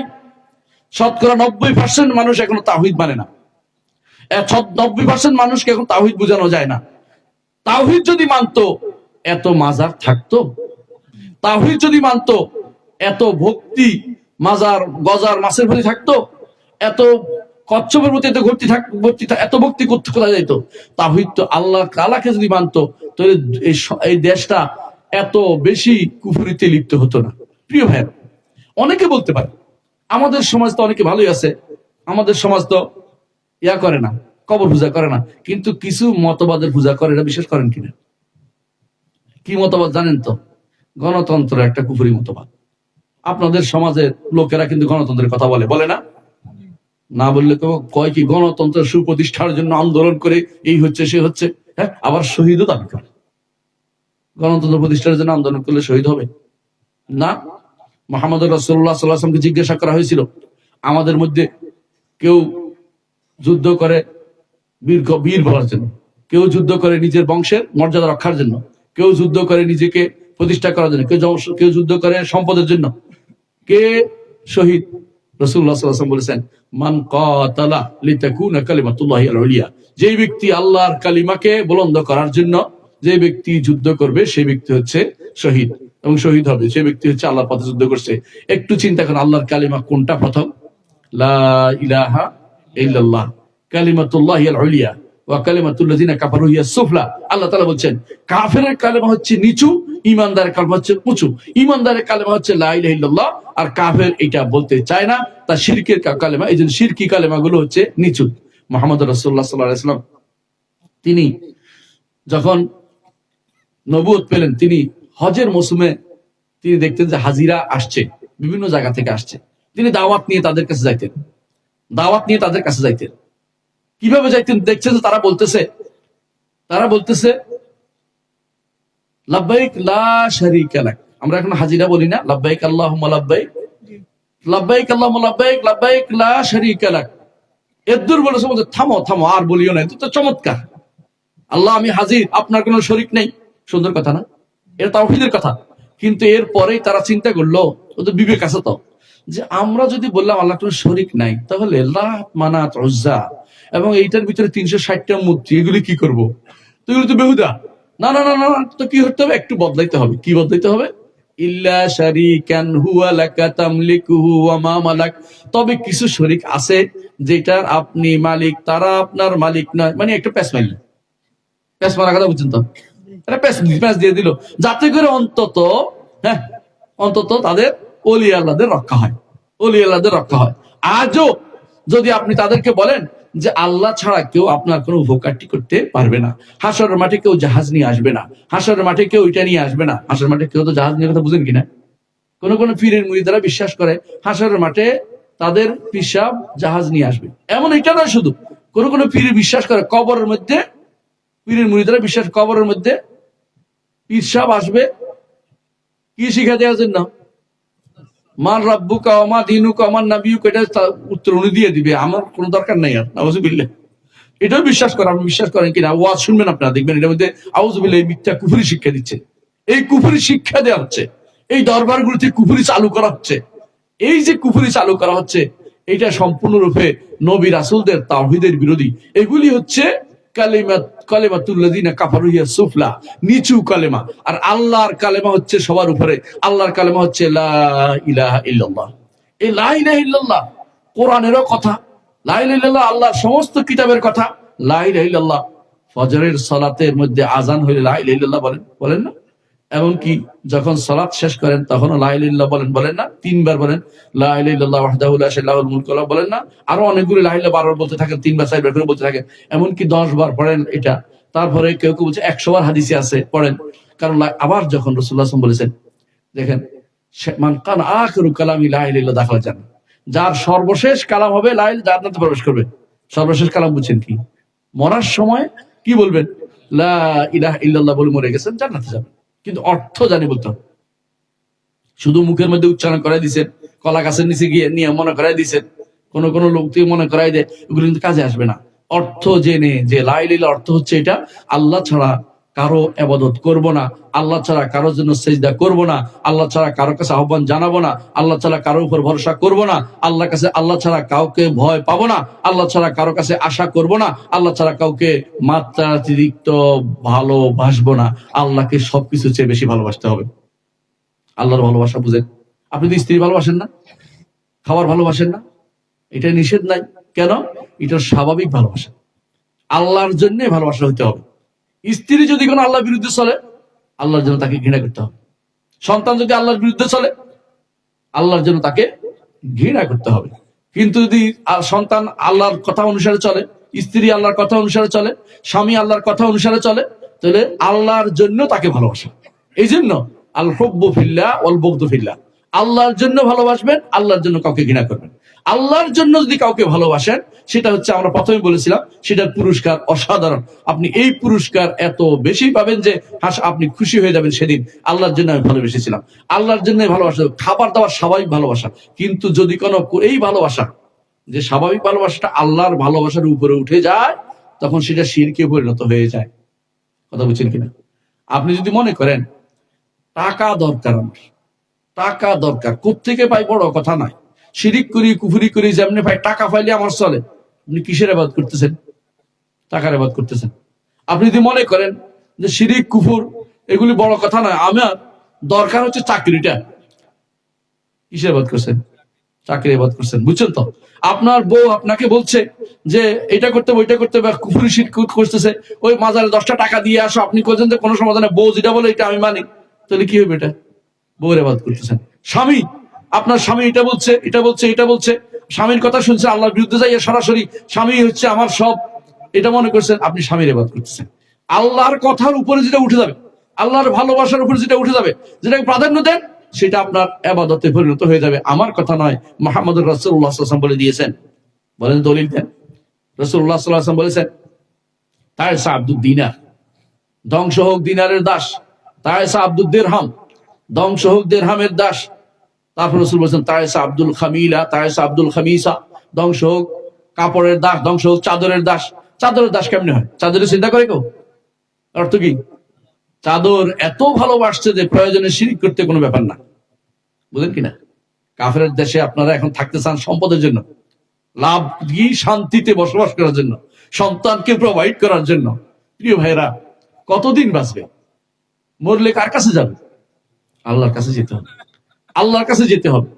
আপনি আজ দুনিয়া পাওয়ার জন্য আখিরাতকে বিসর্জন দিয়ে দিলেন। আজকে আপনি আল্লাহর দিন থেকে হিজরত করে কুফরের দিকে যাচ্ছেন। আর এক সময় সাহাবায়ে কেরাম সব ছেড়ে দিয়ে আল্লাহর দ্বীনের দিকে হিজরত করে চলে গেছেন।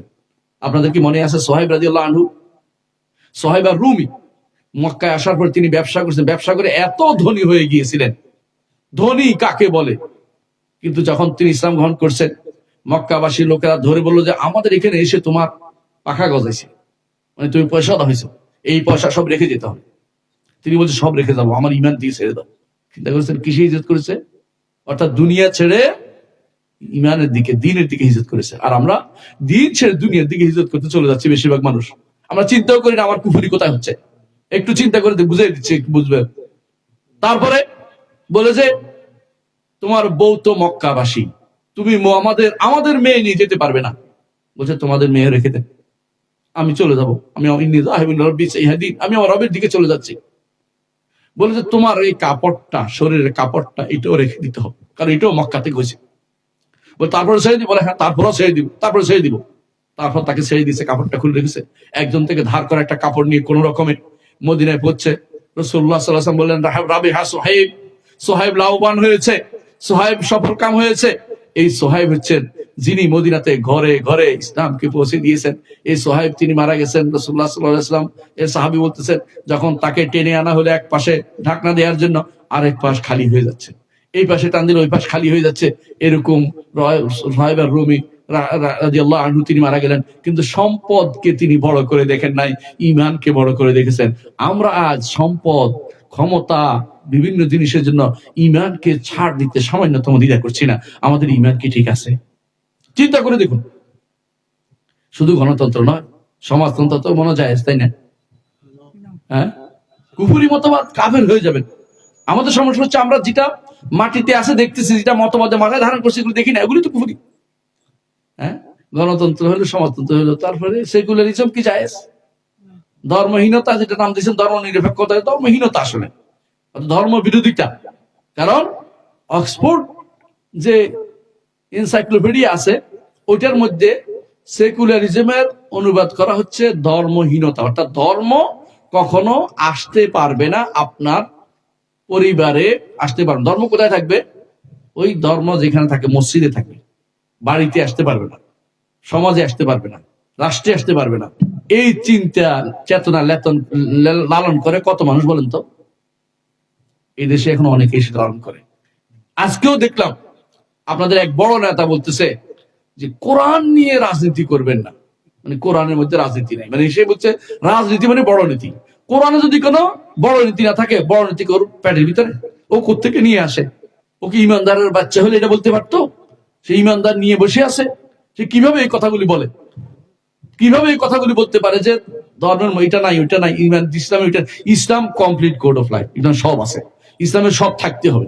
কিন্তু সমস্যা হচ্ছে আপনার কাছে সেটা আপনি পড়তে পারেন না, জানেন নাই, জাহেল, ইসলাম সম্পর্কে অজ্ঞ থাকার কারণে আপনি এই সমস্ত জিনিস মনে করতেছেন। তো ইসলাম এটাও নাই। জাতীয়তাবাদ ইসলামে আছে, জাতীয়তাবাদ ইসলামে নাই। জাতীয়তাবাদ ইসলামে থাকে। রাসূলুল্লাহ সাল্লাল্লাহু আলাইহি ওয়াসাল্লাম বলেছেন, রাসূলুল্লাহ সাল্লাল্লাহু আলাইহি ওয়াসাল্লামের সময় কুরাইশরা একটা জাতি, আনসার একটা জাতি, মুহাজিরা একটা জাতি, বুঝছেন তো কথাটা? রাসূলুল্লাহর যুগে সব কি একসাথে ছিল না? একসাথে ছিল। রাসূলুল্লাহ সাল্লাল্লাহু আলাইহি ওয়াসাল্লামের সময় একবার তবুকের যুদ্ধ শেষে ফেরার সময় এক আনসারীকে এক মুহাজির চট দিয়ে ফেললো। আনসারী চিৎকার করল, ইয়া আল আনসার, আনসারের জন্য এগিয়ে আসুন। মানে জাতিগত, বুঝছেন তো, জাত্যাভিমান, আমি আনসার, আমাকে চট দে, কত বড় সাহস। এরপরে মুহাজির চিৎকার করলো, আলাল ইয়া আলাল মুহাজিরিন, মুহাজিরের জন্য আসো, চিৎকার করে উঠলো। রাসূলুল্লাহ সাল্লাল্লাহু আলাইহি ওয়াসাল্লাম শুনে বললেন, মা বালু দাওয়াল জাহিলিয়া ওয়া আনা বাইনা আযহুরিকুম, জাহিলি ডাক কে দিল? আমি তোমাদের মাঝে এখন উপস্থিত আছি। দারুহা ফাইন্নাহা মুনতিনা, ছেড়ে দাও, এগুলো হচ্ছে পচা দুর্গন্ধজনক জিনিস। জাতীয়তাবাদ হলে ভাই আল্লাহ তাআলার খাস রহমত যে আমাদের মধ্যে জাতীয়তাবাদের বিষয়টা নাই।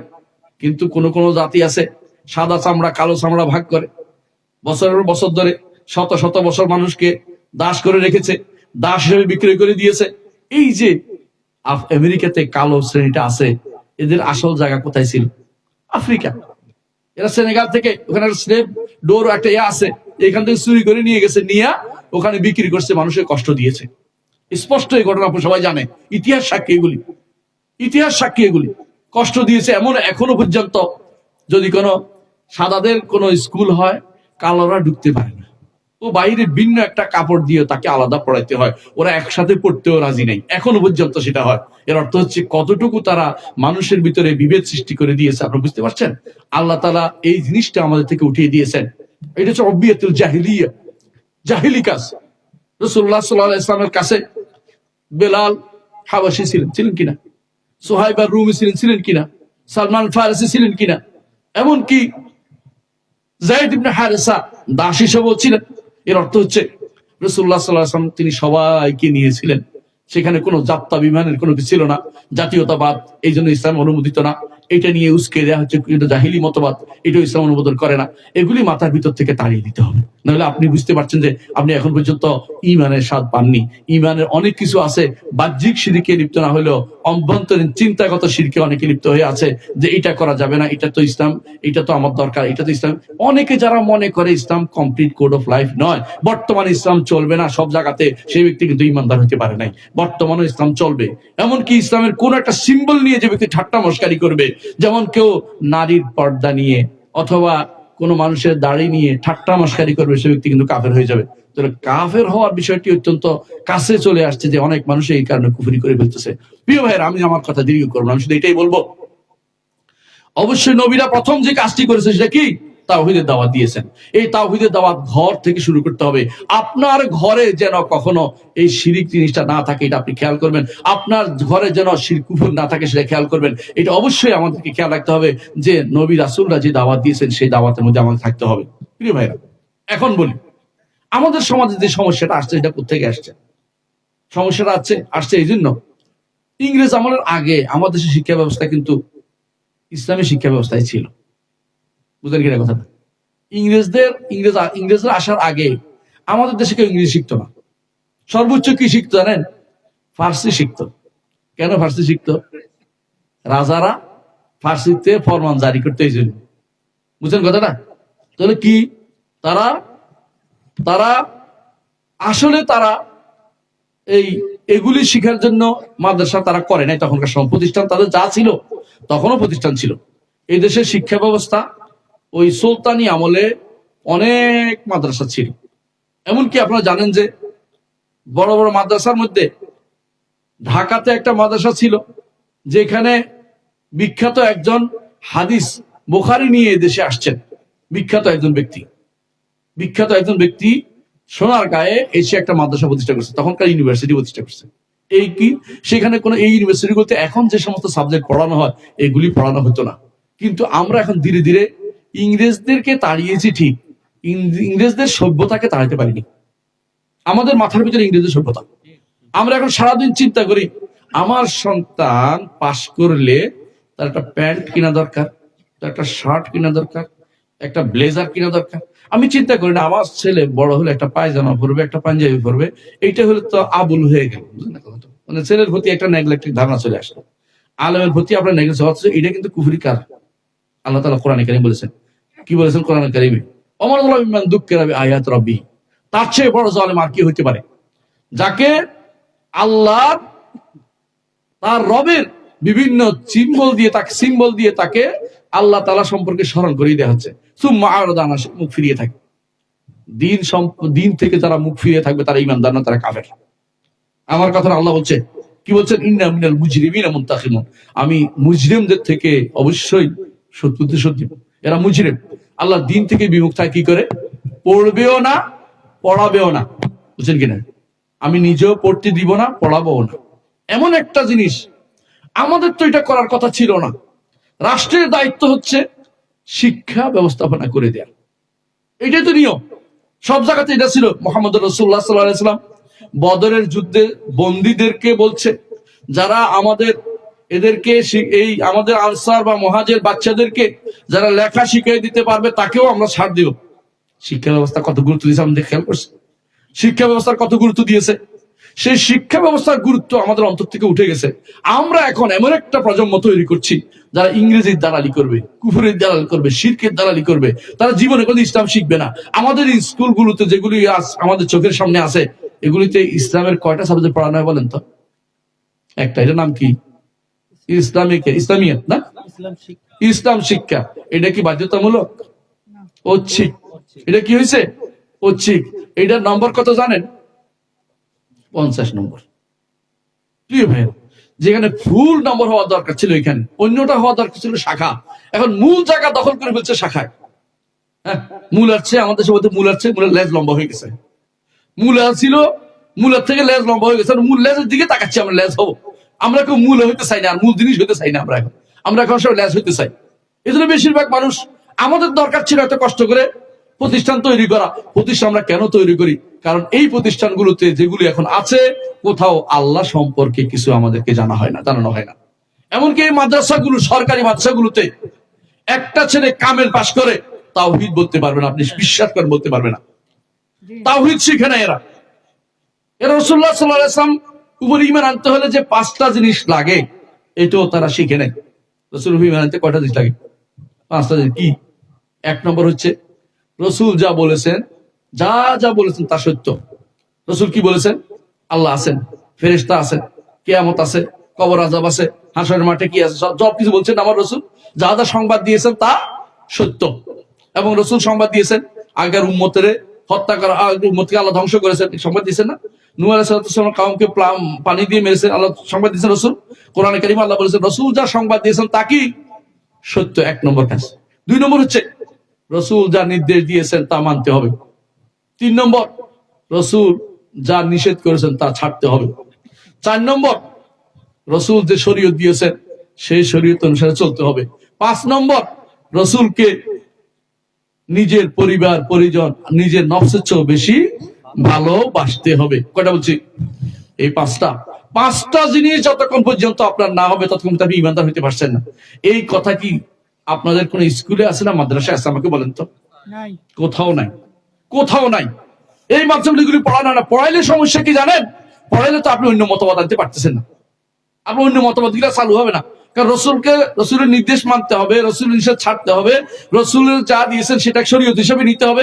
এখন প্রশ্ন হবে শরীয়ত প্রবর্তন করতে হবে। এইটা তো মগার মানতে রাজি হচ্ছে না। কি শরীয়ত প্রবর্তনের কথা চলে আসে, আরে আল্লাহ এইটা পড়ালে তো কি হয়ে যাবে? হ্যাঁ, সন্ত্রাসী। তারপরে বলবে যে এরা প্রতিক্রিয়াশীল, এরা মৌলবাদী, এরা অমুক তমুক। আপনাদেরকে যে সমস্ত দোষগুলি এখন দেয়া হচ্ছে, এগুলি আমাদের ঈমানদারদের জন্য এগুলি আগে থেকেই বন্টন করা আছে। কে বন্টন করছিল? কাফেররা। তখনকার দিনে আমার নবীকে কি বলতেন? জাদুকর। আর কি বলতেন? কবি। আর কি বলতেন? পাগল। আরো কি বলতেন? জিনে ধরছে। কোনো কিছু বাদ নাই, যত রকমের দোষ আছে সব দিছেন। আপনাদেরকে ঈমান নিয়ে চললে আপনাদেরকে বিভিন্ন রকমের দোষ ত্রুটি দিবেই। ঈমান নিয়ে থাকতে পারলে আপনাকে বলবে, আপনার বউ বলবে, আপনার আশেপাশের লোকে বলবে ওই লোকটা তো হারে ভালো ছিল, কেমনে খারাপ হয়ে গেল। হ্যাঁ, চৌকস একটা ছেলে ছিল, তার বাপে তারে মাদ্রাসা পড়াইয়ে বরবাদ করে দিচ্ছে। হ্যাঁ, হাসাহাসি করে। বুঝছেন কথাটা? এগুলি হচ্ছে হাসাহাসি চলবেই, কিন্তু আপনি আখিরাতকে প্রাধান্য দিবেন। বা তুসিরুল হায়াতুদ দুনিয়া ওয়াল আখিরাতু খায়রুম ওয়া আবকা। দুনিয়ার জীবনকে প্রাধান্য যারা যায়, তারা হিজরত করে কোত্থেকে? ঈমান থেকে কুফরের দিকে হিজরত করছে। মুহাম্মদ রাসূলুল্লাহ সাল্লাল্লাহু আলাইহি ওয়াসাল্লাম বলেছেন ইন্নামাল আমালু বিন্নিয়াত ওয়া ইন্নামা লিকুল্লি ইমরিইন মা নাওয়া ফামান কানাত হিজরাতুহু ইলাল্লাহি ওয়া রাসূলিহি ফাহিজরাতুহু ইলাল্লাহি ওয়া রাসূলিহি। হিজরত হবে আল্লাহ তাআলা রাসূলের দিকে। এই জন্য এর নাম হচ্ছে দুইটা হিজরত। আল্লাহর দিকে হিজরত কেমনে করবেন? শিরিক, কুফরি, নেফাকি ছেড়ে দিয়ে আল্লাহর দিকে হিজরত করবেন। আর রাসূলের দিকে হিজরত কিভাবে করবেন? বেদাত ছেড়ে দিবেন, অন্য কারো মতবাদ নেওয়া থেকে ছেড়ে দিবেন, রসুলকে আদর্শ মানবেন, রসুলকে একমাত্র আদর্শ মানবেন, অন্য সবকিছু ছেড়ে রসুলের দিকে ফিরে আসতে পেরেছেন। এটা হচ্ছে আপনার হিজরত। এই জন্য ইমাম ইবনে কাইয়িম রাহমাতুল্লাহ একটা কিতাব আছে, তরিকুল হিজরাতাইন ওয়া বাবুস সাআদাতাইন। দুইটা হিজরত রয়েছে, প্রত্যেকটি মানুষের দুইটা হিজরত রয়েছে। সারাক্ষণ দুইটা হিজরত করতে হবে, অন্য কিছু ছেড়ে আল্লাহর দিকে, বুঝেন কিনা? আর অন্য কোনো আদর্শ ছেড়ে রসুলের আদর্শের দিকে। এই দুইটা হিজরত লাগবেই প্রতিটি মানুষের। আমরা এখন উল্টা দিকে চলে যাচ্ছি। সন্তানকে, আপনার সন্তানকে আপনি আল্লাহর দিন থেকে দূরে সরাই অন্য দিকে দিচ্ছেন, আপনি গুনাহগার হচ্ছেন। এই জন্য এই মাদ্রাসা, আমি আল্লাহর কাছে দোয়া করি যে আল্লাহ কবুল করুন, আমিন।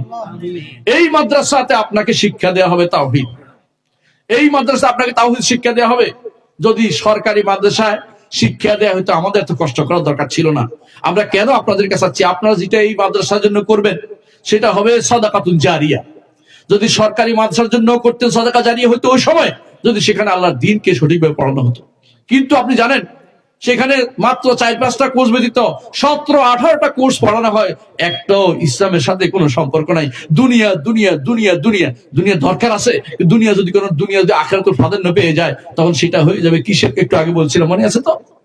দুনিয়াকে বেশি ভালোবাসলে আখিরাতের চেয়ে আল্লাহ তাআলার চেয়ে অন্য কাউকে বেশি ভালোবাসলে শিরক হবে, বলছি না? দুনিয়াকে আখিরাত চেয়ে বেশি ভালোবাসলে আপনি ফিতনায় পড়ে যাবেন এবং যে কোনো সময় আপনি কুফরিতে লিপ্ত হয়ে যেতে পারেন। কারণ দুনিয়ার কারণে আখিরাতকে আপনি সাধারণ মনে করতেছেন। অনেকে এমন অবস্থায় যায় যে আখিরাতের কথা তার স্মরণই থাকে না। যারা সুদ খাচ্ছে, ঘুষ খাচ্ছে, দেশ থেকে টাকা বিদেশে পাচার করছে, লক্ষ লক্ষ টাকা বিদেশে পাচার করে দিয়েছে, কুফরি সব অনুষ্ঠান চালু করেছে, যারা ঈদ হচ্ছে আমাদের দুইটা, 3 নম্বর ঈদ পয়লা বৈশাখ চালু করেছে, ওই মানুষগুলো কি আপনি কি মনে করেন তারা ঈমানের সাথে আছে? এই মানুষগুলি আল্লাহর দ্বীন নিয়ে ঠাট্টা মশকারি করতেছে। আল্লাহর দ্বীন তারা যখনই দেখছে আল্লাহর দ্বীনের বিষয়, এগুলি বিপরীতে আরেকটা তারা চালু করে দিয়েছে, যাতে করে আল্লাহর দ্বীন অবনমিত হয়। আল্লাহর দ্বীন যদি অবনমিত হয়, কেউ খুশি হয়, সে মুনাফিক, আকীদাগত মুনাফিক, সে কোনোদিন জান্নাতে যেতে পারবে না। আল্লাহর দ্বীন উন্নত হলে খুশি হইতে হবে। আপনার খুশি থাকতে হবে যখন দেখবেন যে একজন মেয়ে পর্দা করছে, আপনার মন তো খুশি হইতে হবে। কারণ আর যদি মনে করেন যে দেশে তো বোরকাওয়ালি বেড়ে গেছে, আপনার মনে দুঃখ, আপনি ঈমান নাই। আপনি যদিও ঈমানদার, আপনার সলিমুদ্দিন কলিমুদ্দিন নাম হইলে কাম হইব না, আপনি আসলে ঈমানদার থাকেন নাই। কারণ আপনার অন্তরে আল্লাহর দ্বীন অবনমিত হওয়া আপনার জন্য আনন্দের বিষয় হচ্ছে। আপনার দ্বীন, আল্লাহর দ্বীন উন্নত হওয়া আপনার খারাপ লাগতেছে, আপনি ঈমানদার হইতে পারেন নাই। কারণ যালিকা বিআন্নাহুম কারিহু মা আনজালাল্লাহু ফাআহবাতা আ'মালাহুম। আল্লাহ বলছেন, আল্লাহ যা নাজিল করছে তারা অপছন্দ করছে। এটাকে আল্লাহ যা নাজিল করছে এরা তো অপছন্দ করছে, বুঝছেন তো? ফাআহবাতা আ'মালাহুম, তাদের আমলকে নষ্ট করে দিয়েছে। আমল কখন নষ্ট হয়ে যায় বলেন তো? কাফের হইলে, মুশরিক হইলে, মুনাফিক হইলে আমল নষ্ট হয়, বুঝছেন তো? আল্লাহ কেন আমল নষ্ট করে দিয়েছে? যখন তারা আল্লাহ যা দিয়েছে তা অপছন্দ করেছে। আল্লাহ কি দিয়েছেন আপনাকে? আল্লাহ আপনাকে কি দিয়েছেন? আল্লাহর বিধান প্রবর্তন করতে হবে, তাই না? চোরের হাত কাটাটা আল্লাহ দেয় নাই, দিছে কিনা? বেবিচারে বন্ধ করার কথা আল্লাহ বলে নাই, রাসূল বলে নাই? হ্যাঁ, ওয়ালা তাকরাবু জিনা, জিনার কাছেও যেও না। আর আপনি নারী পুরুষ একসাথে ছেড়ে দিয়েছেন, নারী পুরুষে একসাথে চাকরি করতেছে। বিশ্বাস করুন, এর চেয়ে জিনা বেবিচারের সবচেয়ে খারাপ জায়গা আর কোনো কিছু হইতে পারে না। কারণ একটা মেয়ে যদি কোনো তার স্বামীর কাছে শুধু রাতে যায়, খেয়াল করেন, সারাদিন চাকরি করে কোথায়? অফিসে আরেকটা বস আছে, অমুক আছে, তমুক আছে, সবাই তারে খুশি করতে হয়। বাসায় যখন যায় স্বামীর জন্য আর কিছু অবস্থা থাকে না, তখন সে গা হেলে যায়, কারণ শরীর অবস্থা তার খারাপ।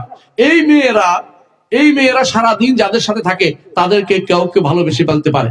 কারণ যতই হোক, ইজা কাসুরাল ইমসাস, যখন একটা মানুষ বারবার সামনে আসবে তখন কালোরও সুন্দর, শয়তান 3 নম্বর হবে, সুন্দর লাগিয়ে দিবে। মুহাম্মদ রাসূলুল্লাহ সাল্লাল্লাহু আলাইহি ওয়াসাল্লাম বলেছেন, মা খালা রাজুলুম বিমরাতিন ইল্লা শাইতানু সালিসুহুমা। একটা নারী এবং পুরুষ যখন একান্ত হয়, একটা নারী একটা পুরুষ, 3 নম্বর হয় শয়তান, 3 নম্বর হয় শয়তান। আপনি ঘরে সুন্দরী বউ থাকলেও ওই কালো যেটা আপনার অফিসে চাকরি করে, এটার প্রতি আপনার মন টেনে যাবে। ঘরে একজন ভালো সুপুরুষ থাকলেও যে অফিসে আপনি চাকরি করেন ওই বেটার মুখ সিবি সিবি কথা করছে আপনার ভালো লাগতেছে, ওই বেটা কিন্তু ঠিক শেষ পর্যন্ত আপনার ডুবাবে, আপনার ইজ্জত হরণ করবে। আপনি সেই অফিসে কেন চাকরি করতে গেছেন? শরীয়ত কি আপনাকে এই চাকরি করতে বলেছে? চাকরগিরি করতে বলেছে? আরবরা কোনোদিন এই কাজটি করেন নাই। সাহাবা ইকরামের কোন নারীরা কোনদিন চাকরিতে যায় নাই, তাদের কি জীবন চলে নাই? রাসূলুল্লাহ সাল্লাল্লাহু আলাইহি ওয়াসাল্লামের যুগে রাসূলুল্লাহ সাল্লাল্লাহু আলাইহি ওয়াসাল্লামের যুগে কয়জনের কয়টা অট্টালিকা ছিল ভাই? কয়জনের টাকা পয়সা ছিল? বেশিরভাগই মাসের পর মাস তাদের খাবার জুটতো না, হয়তো খেজুর এবং পানি, খেজুর এবং পানি। তাও খেজুর নিজেদের ছিল না। ইহুদিদের বাগানে চাকরি করলে একটা দুটা খেজুর দিত, একটা বালতি উঠালে একটা খেজুর দিত, পানি কূপ থেকে পানি উঠে দিলে একটা একটা খেজুর দিত, গনে গনে খেজুর দিত, এরকম দিত। তারপরেও তারা নিজের স্ত্রীকে অন্যের কাছে চাকরি করতে দেয় নাই, চাকরি করতে দেয় নাই। আর আপনি চাকরি নয় শুধু তাদেরকে ছড়িয়ে দিচ্ছেন, এমনকি চাকরি না হলে আপনার ভালোই লাগে না।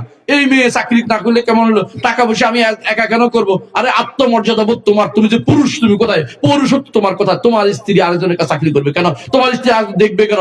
একটা নারীকে আরেকজন দেখবে, এটা কোনো পুরুষ মানুষ সহ্য করতে পারে না। এমন কি একটা হাসির গল্প শোনেন।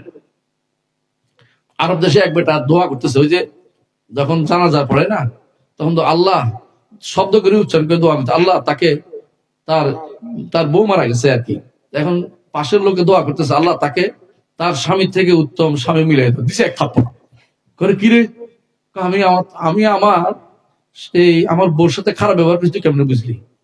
আমি সবসময় ভালো ব্যবহার করতাম, তুই আমার অপবাদ দিচ্ছিস। কারণ আমি দোয়া করতেছি, আমি তো মনে করছি তুই আমার খারাপ কথা করতেছিস, এই জন্য আমি তো থাপ্পড় দিই, সরি। মানে হয়তো বুঝতে পারে না যেটা দোয়ার অংশ, বুঝেন না কথাটা? তো এই জন্য মানে সে মনে করছে আমার বউ সম্পর্কে কথা বলছে। আরবরা এটা কঠিন ভাবে নেয়। আপনি যে আরবদের জিজ্ঞাসা, আমরা তো মানুষ জিজ্ঞাসা করি কেমন আছেন, পরিবার ভাবি কেমন আছো, আরবদের ভাবি করলে খবর আছে, আপনার থাপ্পড় দিবে দুইটা ধরে, বেয়াদব তুই আমার পরিবারের হাত দিছিস কি জানো, তোর কথা জিজ্ঞাসা করবে আমি কেমন আছি এটা যথেষ্ট। পরিবারের ব্যাপারে জিজ্ঞাসা করার তোমার অধিকার নাই, কারণ নিজের আত্মমর্যাদা বোধ আছে। আপনার মেয়ে সম্পর্কে আরো জিজ্ঞাসা করবে, আপনার স্ত্রী সম্পর্কে আরো জিজ্ঞাসা করবে, আপনার বোন সম্পর্কে আরো জিজ্ঞাসা করবে, এটা অপমানজনক বিষয়। বিয়ে শাদী হলে আলাদা কথা, এর বাইরে কোনো কথা আরেকজন আপনার সম্পর্কে জিজ্ঞাসা করবে, এটা আরবদের মধ্যে সাংঘাতিক মরুয়ত, সাংঘাতিক মানবতা বোধ আছে, এবং তাদের মধ্যে আত্মমর্যাদা বোধ আছে। আমাদের মধ্যে এটা নাই বলেই নিজের বউকে ছাড় দিচ্ছি, নিজের মেয়ে বোনের ছাড় দিচ্ছি।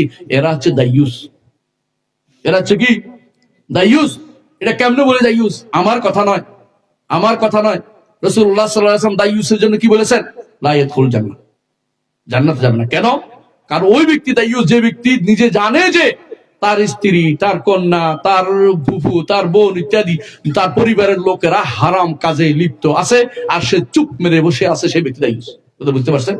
হারাম কাজে লিপ্ত থাকার পরে চুপ মেরে বসে আছেন। আপনি যখন জানেন যে আপনার মেয়ে কলেজ এবং বিভিন্ন জায়গাতে পড়ে হারাম শিখতেছে, আপনার অথবা গান শিখতেছে, অথবা গান বাদ্য করতেছে, অথবা পিকনিকে যাইতেছে, ওখানে যাইয়া ছেলে মেয়ে একসাথে হবে, আপনি সেখানে চুপটি মেরে টাকা দিচ্ছেন, যা ঘুরে আর সংস্কৃতি মনে হয়, সংস্কৃতি মনে হয় শয়তান মনে হচ্ছে, শয়তান বানানো হচ্ছে ওদেরকে, আপনি দায়ুস হয়ে যাচ্ছেন। আপনার মেয়েদেরকে পড়াইতে হলে এই মাদ্রাসা লাগবে, এই মাদ্রাসা থেকে শিখবে। আপনার সন্তান ছেলেকে পড়াইতে হলে এই মাদ্রাসাগুলি লাগবে। এই মাদ্রাসাগুলি হচ্ছে ঈমান রক্ষার সর্বশেষ ঘাঁটি আমাদের জন্য। আমাদের আর কোথাও বলার অধিকার নাই। আমাদের কোনো সরকার নেই, সরকাররা আমাদের কথা বলে না, আমাদের চিন্তা কেউ করে না। এদেশে যদি কোনো সবচেয়ে বেশি অবহেলিত হয়, আমরা মুসলিমরা অবহেলিত সবচেয়ে বেশি। তথাকথিত হুমরা সুমরারা তারা সবকিছু নিয়ে নিছে, বুঝলেন কিনা কথাটা? এদেশে এখনো যারা ইমানকে ভালোবাসে তাদের কথা কেউ শোনে না। তারা নিজের মন মতো করে একটা সংবিধান রচনা করবে আর আমার উপর জোর করে চাপিয়ে দিবে। আমি কি আমার মতামত কিনে আসছি এটার জন্য? না, গায়ের জোরে একটা দিন চাপিয়ে দিয়েছে। এই তো এত বছর ধরে স্বাধীনতার পর থেকে বা স্বাধীনতার আগ থেকেও ইসলামকে আমাদের দিন মানতে হবে, দিন হিসেবে চালু করতে হবে। এবার কি আমাদের দ্বিমত আছে কারণ? আল্লাহ আমাদের রব দ্বিমত আছে কারণ? রসুল আমাদের একমাত্র আদর্শ দ্বিমত আছে কারণ? অথচ এটা কি আমাদের সংবিধানে আছে? নাই। আমাদের শিক্ষা ব্যবস্থায় আছে? নাই। এটা যদি থাকে তো হুমরা সুমরা তৈরি হবে কেন? হুমরা সুমরা তৈরি হবে না। ইউরোপ আমেরিকা যে সমস্ত শয়তান বারবার তারা পাশ করে বিভিন্ন রকম ডিগ্রি দিয়ে পাঠাচ্ছে, চাকরি দিচ্ছে, ইউনিভার্সিটি গুলোতে বিভিন্ন পোস্টে জোর করে চাকরি দিয়ে দিচ্ছে। এমনকি কোন কোন ইউনিভার্সিটি এমনও আছে, আপনি জানেন, আমেরিকান ডিগ্রি না হলে ওখানে চাকরি হয় না, বাইরের ডিগ্রি না হলে চাকরি হয় না। তো বাইরের ডিগ্রি বলতে আরব দেশ বুঝায় নাই, বুঝাচ্ছি না। বাইরের ডিগ্রি মানে আমেরিকা, লন্ডন, অস্ট্রেলিয়া, মানে যেগুলি ইউরোপ আছে, ওই সমস্ত দেশের কোন ডিগ্রি হলে শুধুমাত্র সেখানে একজন মানুষ শিক্ষক হিসেবে ঢুকতে পারে। হ্যাঁ, চিনেন কিনা? চিনেন কিনা? ঢাকাতে একটা বিশাল ইউনিভার্সিটি আছে, বেসরকারি। বেসরকারি আরেকটা ইউনিভার্সিটি আছে, সেখানে ওই দিন দেখলাম বলতেছে এলজিবিটি কিউ, বুঝছেন কিনা? হ্যাঁ, বাংলাদেশের পরীক্ষার একটা ফলাফল নিয়ে সমীক্ষা আলোচনা করতেছে। মানে এই যে একটা ইউনিভার্সিটি আছে, নারী এবং পুরুষ, ছেলে এবং মেয়ে একই রুমে থাকে, নাউজুবিল্লাহ। ইউনিভার্সিটিতে নারী পুরুষ একসাথে রাখার কারণে ওই যে সমকামিতা চালু হয়েছে, এটার কি উপকার অপকারিতা নিয়ে আলোচনা হচ্ছে। যে এটা হচ্ছে তাদের মন বড় করতেছে। ওই বদমাস, তোর বাপে যদি কোনো সমকামিতা করতে তুই দুনিয়াতে আসতে পারতি? ওই জানোয়ার, তোর জামাই যদি তোর বাপ যদি, তোর মা যদি কোনো সমকামী হয়তো তুই দুনিয়াতে আসতি? তাহলে ছেলে মেয়েগুলি কোথেকে আসতো দুনিয়াতে? দুনিয়া নষ্ট করার জন্য সমকামিতা চালু করা হয়েছে। লূত আলাইহিস সালামকে আল্লাহ তাআলা এইটা বন্ধ করার জন্য একজন নবী পাঠিয়েছেন। আর এখন এটাকে প্রমোট করা হচ্ছে, এটাকে সংবিধানে অধিকার দেওয়া হচ্ছে, এটাকে ইউনিভার্সিটি ভর্তির জন্য একটা যোগ্যতা বিবেচনা করা হচ্ছে, এটার জন্য স্পেশাল কোটা রাখা হচ্ছে। কিসের কোটা? দুনিয়ার কোটা সব বাতিল, এটাও বাতিল হওয়া উচিত। কোনো কোটা থাকতে পারবে না। আমার অন্তরের কথা বলার মতো কোনো জায়গা নেই, আমার মনের কথা বলার মতো কোনো অবস্থান নেই। আপনারা জোর করে চাপিয়ে দিবেন আমাকে মেনে নিতে হবে কেন? এদেশের মানুষ আল্লাহকে ভালোবাসে, রাসূলকে ভালোবাসে, ইসলামকে ভালোবাসে। তিন জিনিস আমার সংবিধানে কেন থাকলো না? এইগুলি আমি আর বলার জায়গা পাচ্ছি না। এই জন্য আমাদেরকে নিজেদের তৈরি হতে হবে, নিজেদের হেফাজত করতে হবে। কিভাবে হেফাজত করতে হবে? এই মাদ্রাসাগুলো প্রতিষ্ঠা করতে হবে, যেখানে পড়লে আপনার সন্তান হবে আখিরাতের সম্পদ। আখিরাতের সম্পদ হবে। আখিরাতের সম্পদ বুঝেন কিনা? আখিরাতের সম্পদ বুঝেন কিনা? আপনি যদি আপনার সন্তানকে মসজিদে নিয়ে আসেন, মাদ্রাসায় নিয়ে আসেন, এখানে পড়ান, প্রতিদিন যা শিখবে আখিরাতে আপনার আমল নামা সেটা লেখা হবে, আমল নামা যুক্ত হয়ে যাবে। আপনি কবরে বসে চক্রবৃদ্ধি হারে এটা সব পেয়ে থাকবেন। চক্রবৃদ্ধি কেমনে বুঝেন তো? চক্রবৃদ্ধি বুঝেন কিনা? দুনিয়ার বুকে সুদ মানুষ চক্রবৃদ্ধি হারে খায় না। আমরা সুদ খাচ্ছি না, আমরা সওয়াব নিচ্ছি। কেমনে? আপনি যদি কোনো আপনার ছেলেকে সূরা ফাতিহা পড়ান, অথবা সূরা ফাতিহা পড়ার জন্য নিয়ে আসছেন, দিন পড়ার জন্য নিয়ে আসছেন, আপনার ছেলে যতজনকে পড়াবে, আপনার ছেলে যাদেরকে পড়াইছে ওরা যতজনকে পড়াবে, কত বেশি হইতে পারে কন্ত? হ্যাঁ, সবাইটা আপনার আমল নামায় যুক্ত হয়ে যাবে। ভালো না এটা? এটা ভালো কিনা? আর এর বিপরীতটাও খারাপ আছে। সেটা কি?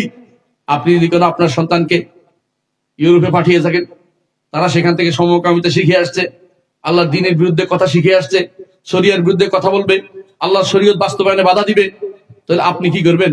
এটা গুনার কাজ রচনা করে গেছেন, এটা গুনাহ রচনা করে গেছেন। যত মানুষ তার দ্বারা প্রভাবিত হয়ে নাস্তিক হবে, হারামখোর হবে, তত মানুষের গুনাহ আপনার কবরে যায় পৌঁছে থাকবে। তাহলে গুনাহে জারিয়াও আছে, আবার সদকা জারিয়াও আছে। আপনি কি গুনাহে জারিয়া করবেন না সদকা জারিয়া করবেন? আপনি একটু চিন্তা করে দেখেন, দয়া করে চিন্তা করেন। আখিরাতের জীবন কি যদি বিশ্বাস আপনার থাকে, এর অধিকাংশই আখিরাতের জীবনে বিশ্বাস করে না, মুখে বলে, বয়ে বলে না, তাদেরকে বদ্দিন বলবে এই জন্য বলে না। অধিকাংশই আখিরাতের জীবন তারা মানে না। বাল আকসারুহুম লা ইউমিনুনা বিল আখিরাহ, তাদের অধিকাংশ আখিরাতুল ঈমান আনে না। কেন তারা আখিরাতুল ঈমান নিয়ে কাজটি করতে পারে না? কারণ তারা ভালো করে জানে প্রত্যেকটি বন্দের জন্য জবাবদিহি করতে হবে, ভালোর জন্য জবাবদিহি করতে হবে। আল্লাহ তাআলা কোরআনে কারীম বলেছেন, ফামান ইয়ামাল মিসকাল যাররাতিন খায়রান ইয়ারা ওয়া মান ইয়ামাল মিসকাল যাররাতিন শাররান ইয়ারা। ভালো যেটা করবে সেটাও দেখবে, খারাপ যেটা করবে সেটাই দেখবে। সেদিন ইমানদার দেখতে পাবে তার আমল নামায় বিশাল কিছু বেড়ে গেছে। তখন কি বলবে? আল্লাহ, আমার আমল কোত্থেকে আসলো? আমি তো এত কিছু করি নাই। তখন বলবে, তোমার সন্তানের ইস্তেগফার তোমার আমল নামায় যুক্ত হয়ে গেছে। শান্তি না এটা? চান কিনা? কে কে চাই আপনার আমার সন্তান দ্বারা উপকৃত বলেন? আমিও চাই। আল্লাহ আমাদের সন্তানদেরকে আমাদের কি বানিয়ে দেয়? সম্পদ বানিয়ে দেয়, আখিরাতের সম্পদ বানিয়ে দেয়। আমিন, আল্লাহ কবুল করুন, আমিন। তাহলে সন্তানকে যদি আখিরাতের সম্পদ বানাতে হয়, এই মাদ্রাসাগুলো ছাড়া আপনি কোথাও পড়াইতে পারবেন না। অবশ্যই সালাফি মাদ্রাসায় পড়াবেন, কারণ এমন কুফরি মাদ্রাসায় শিক্ষা দিবে সেখানে পড়াবেন না। এমন মাদ্রাসায় পড়াবেন না যেখানে দিনকে নিয়ে ঠাট্টা মশকারি করা হয়। দিন একটু পড়াইলে বাকিটা সবকিছু দিনের বিরুদ্ধে পড়ানো হয়। এই দিন কতক্ষণ টিকে থাকবে? সারা দিন যদি কোনো একটা আপনি হারামের আবহে থাকেন, আপনি হালাল থাকবেন কতক্ষণ? আবহাওয়াটা ভালো হইতে হবে। এই মাদ্রাসাগুলিকে প্রতিষ্ঠা করার জন্য প্রয়োজনে সদকা জারিয়া করে যান। যতদিন মাদ্রাসা থাকবে আপনার সদকা পৌঁছে থাকবে, যতদিন কেউ শিখবে সেগুলিও পৌঁছবে, যত মানুষ সেখানে টাকা পয়সা দিবে সব আপনার যত কিছু দিয়ে আপনার আমল নামা যুক্ত হবে। আচ্ছা, মুহাম্মদ রাসূলুল্লাহ সাল্লাল্লাহু আলাইহি ওয়াসাল্লাম, তার জন্য আমরা কি আমল নামা পাঠাই? আমল পাঠাই? কেমনে পাঠাই জানেন? আমরা আমল করলেই তার কাছে চলে যাই। আমরা ওদের মতো না, বেদাতীদের মতো না। তারা কি করে? হ্যাঁ, আল্লাহ আমি যা পড়েছি তার সব যা মঞ্জুর করেছ রসুলের রওদা মুবারকে পাঠিয়ে দাও, মানে এই জাতীয় এগুলি ভুয়া কথা। কেন ভুয়া কথা? এগুলি পাঠানোর দরকার হয় না। আমি যদি কোনো আমার নবীর কথা শুনে থাকি, আমি যদি আমার নবীর আদর্শ অনুসারে চলে থাকি, আমি যা যা করব, পৃথিবীর তাবৎ মুসলিম যত আমল করে সমস্ত আমল সমপরিমাণ আমল আমার নবীর আমল নামায় যুক্ত হয়ে যায়। বুঝছেন কিনা? লাভটা বুঝছেন কিনা? আপনিও যদি কোনো একটা আমল হেদায়েতের কথা বলে যান, আমরা কেন শীতের মধ্যে কষ্ট করে আসি? এই জন্য যে এইটা আমার আমল নামায় যুক্ত হয়ে যায়। বিশ্বাস করেন, এটা খুবই দরকার। এত কিছু দরকার ছিল না। আমার 3 বছর চাকরি আছে, চাকরির বেতন যা পাই আমি একবার নাচানাচি করে চলতে পারি। তো কি জন্য নেই? এইটা আমার দায়িত্বের ভিতরে পড়ে গেছে। এখন আমার নবী বলে গেছেন আয়া, আমাদের পক্ষে একটা আয়াত হলে পৌঁছে দাও। নবী বলছে হাদিস পৌঁছে দিতে, রসুল বলছে হাদিস পৌঁছে দিতে। এই দাবি আদর করতে হবে, প্রত্যেকটি মানুষের যা জেনেছে তা বলতে হবে। এই বলার একটা মাধ্যম হচ্ছে এই মাদ্রাসাগুলো। তো এই মাদ্রাসাগুলোকে আমাদের কি করতে হবে? যথাযথভাবে আমাদের এই মাদ্রাসা প্রতিষ্ঠা করতে হবে এবং এই সালাফি মাদ্রাসাগুলোর পিছনে আপনাদের শ্রম ব্যয় করতে হবে, সময় দিতে হবে, অর্থ দিতে হবে এবং লেগে থাকতে হবে। কেন? এগুলি আপনার আখিরাতে কাজে লাগবে। এর বাইরে দুনিয়া যা যা করবেন, কাফনের কাপড়ে যাবে, কবরে যাবে, বরং উল্টাটা যাবে। যদি একটা হারামের গাছ রোপণ করে যান, হারাম আপনার কাছে চলে যাবে। আপনি ওই কবরে থেকেও হারাম খেতে সিনেমা হল করে গেছেন। যত মানুষ সিনেমা দেখছে, তত মানুষের সিনেমা না শুধু ভাই, আজকাল তো আরো খারাপ জিনিস। একটা বাসায় যদি একটা টিভি রেখে যান, আপনার বউ যদি কোনো ওইটার দিকে তাকিয়ে থাকে, মেয়েরা তাকাইছে, ছেলেরা তাকাইছে, আপনি মরে গেছেন এটা রেখে, আপনার কবরে গুনাহে জারিয়ে পৌঁছে থাকবে। কিছুদিন আগেও তথাকথিত কিছু মানুষরা আমাদেরকে বিভ্রান্ত করেছে, আমাদেরকে যুবকদেরকে কষ্ট দিয়েছে। কেউ যদি কোনো টাকনুর উপর কাপড় পরতো তাকে সন্ত্রাসী বলা হতো। কেউ যদি কোনো ঘরে টিভি নাই, এই তো সন্ত্রাসী পরিবার। কিছু কেউ করে কেন নাই, কেন সে দাঁড়িয়ে রাখছে তাকে খারাপ করা হতো। আল্লাহ তাআলা আমাদেরকে উন্মুক্ত করে দিয়েছেন এখন, আলহামদুলিল্লাহ। এই জন্য আর যেন খারাপ অবস্থা না আসে, যার জন্য অবশ্যই ভবিষ্যৎ প্রজন্মকে তাওহীদ এবং আকীদার উপর বড় করতে হবে এবং সুন্নাহর উপর বড় করতে হবে এবং তারা যেন এই প্রতিষ্ঠানকে ভালোবাসে এরকম তৈরি করতে হবে এবং তারা যেন ঘৃণা করে সমস্ত প্রতিষ্ঠানকে, যে সমস্ত প্রতিষ্ঠান কুফরি বানায়, মানুষদের কাফের বানায়, সে সমস্ত অনুষ্ঠান, সে সমস্ত প্রতিষ্ঠান থেকে যেন আমরা দূরে সরে থাকতে পারি। সন্তানদেরকে সেরকম বানায় তৈরি করতে হবে। নিজের অন্তরে ঘৃণা রাখতে হবে কুফরির প্রতি, শিরকের প্রতি, বেদাতের প্রতি। ঘৃণা যদি না রাখেন, আপনি কিভাবে ঈমানদার পরিচয় দিতে পারেন বলেন তো? হারামের প্রতি ঘৃণা আপনার থাকতেই হবে। হারামকে ভালোবাসতে পারে না ঈমানদার, হারামকে ভালোবাসতে পারে না। হারাম, এগুলি হারামতে কোনো সন্দেহ নাই, সেগুলি কিভাবে আপনি ভালোবাসবেন? এই জন্য প্রিয় ভাইয়েরা, আমি আমার বক্তব্য আর দীর্ঘ করবো না, শুধু এটুকুই বলবো, আসুন এই মাদ্রাসা প্রতিষ্ঠা করি, একটা ভালো মাদ্রাসা প্রতিষ্ঠা করি এবং সালাফি মাদ্রাসা প্রতিষ্ঠা করি। অন্য কোনো আবার একটা করেন না যেটা সরকারি পাওয়ার আশায়, যে সরকার যদি কোনো টাকা দেয় এটা আশা করেন না আবার সে একটা মাদ্রাসা হবে যেটা আপনার আমার সন্তানরা উপকৃত হবে না, আমরা উপকৃত হব না। সেজন্য আমি প্রতিষ্ঠা করেছি। আমার তো কোন দরকার ছিল, তারপর আমি চাকরি করে টাকা পয়সা পাই সরকার, কিন্তু তারপরে আমি সালাফি মাদ্রাসা প্রতিষ্ঠা করেছি। আমি একটা দুইটা না, আলহামদুলিল্লাহ বেশ কয়েকটা। কেন মাদ্রাসা প্রতিষ্ঠা করতে হচ্ছে? কারণ এগুলি থাকবে ইনশাআল্লাহ। এগুলি বাতিলের বিরুদ্ধে দাঁড়াবে, শিরকের বিরুদ্ধে দাঁড়াবে, কুফরের বিরুদ্ধে দাঁড়াবে। এগুলি সবসময় দিকে দিকে জ্বলতে থাকবে। এই আলো আমাদের দরকার। এই আলো হচ্ছে নূর। আমাল্লাম ইয়াজআলিল্লাহু লাহু নূরান ফামা লাহু মিন নূর। আল্লাহ যদি কাউকে নূর না দেয়, নূর পাবেন না। আল্লাহ থেকে নূর নিতে হবে। এই জন্য সকালে দোয়া করি নূরের জন্য। দোয়া করেন কি? নামাজ যাওয়ার সময় দোয়া করেন কি? দোয়া করেন আল্লাহুম্মা জাল ফি কলবি নূরা ওয়া ফি লিসানি নূরা ওয়া ফি সামরি নূরা ওয়া ফি বাসারি নূরা। এভাবে 25টা নূরের দোয়া করি। কয়টা? 25টা নূর। কয়টা? 25টা নূর। ইবনে হাজার বলছে যে 25টা নূর, 25টা নূরের দোয়া করি। এবং হাসরের দিন আমাদের আবার এই নূরটাই লাগবে, যে নূর দিয়ে পার হয়ে অন্ধকার সেই রাস্তা পার হয়ে জান্নাতে যাওয়ার জন্য এই রাস্তাটা পার হতে কি লাগবে? নূর লাগবে। এই নূর রাস্তাতে খুঁজে পাওয়া যাবে না, এই ইলমে দ্বীন দিয়ে খুঁজে পাওয়া যাবে। আল ইলমু নূর, ইলম হচ্ছে নূর। এই আলোটাকে যথাযথভাবে প্রজ্বলিত করুন, আল্লাহর কাছে ভালো পাবেন। আমি যে আপনাদের কাছে বলছি, আল্লাহর কাছে দোয়া করে সেটা যেন দ্বীনের কাজে লাগে এবং এর দ্বারা উপকৃত হয়। আমি যেন জান্নাতে এই সমস্ত কিছু যেতে পারি, জান্নাতে পেতে পারি, কবরে পেতে পারি। আল্লাহর কাছে এই তৌফিক কামনা করে আমি আমার বক্তব্য শেষ করছি। ওয়া আখিরু দাওয়ানা আলহামদুলিল্লাহি রাব্বিল আলামিন। আসসালামু আলাইকুম ওয়া রাহমাতুল্লাহি ওয়া বারাকাতুহু। আপনারা ওইখান না কেউ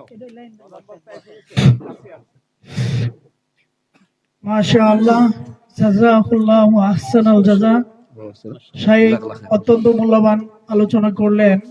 আল্লাহ তাআলা যেন আমাদেরকে এই সৎ এবং পুণ্যবান কাজে পরস্পরকে সহযোগিতা করার তৌফিক দান করেন।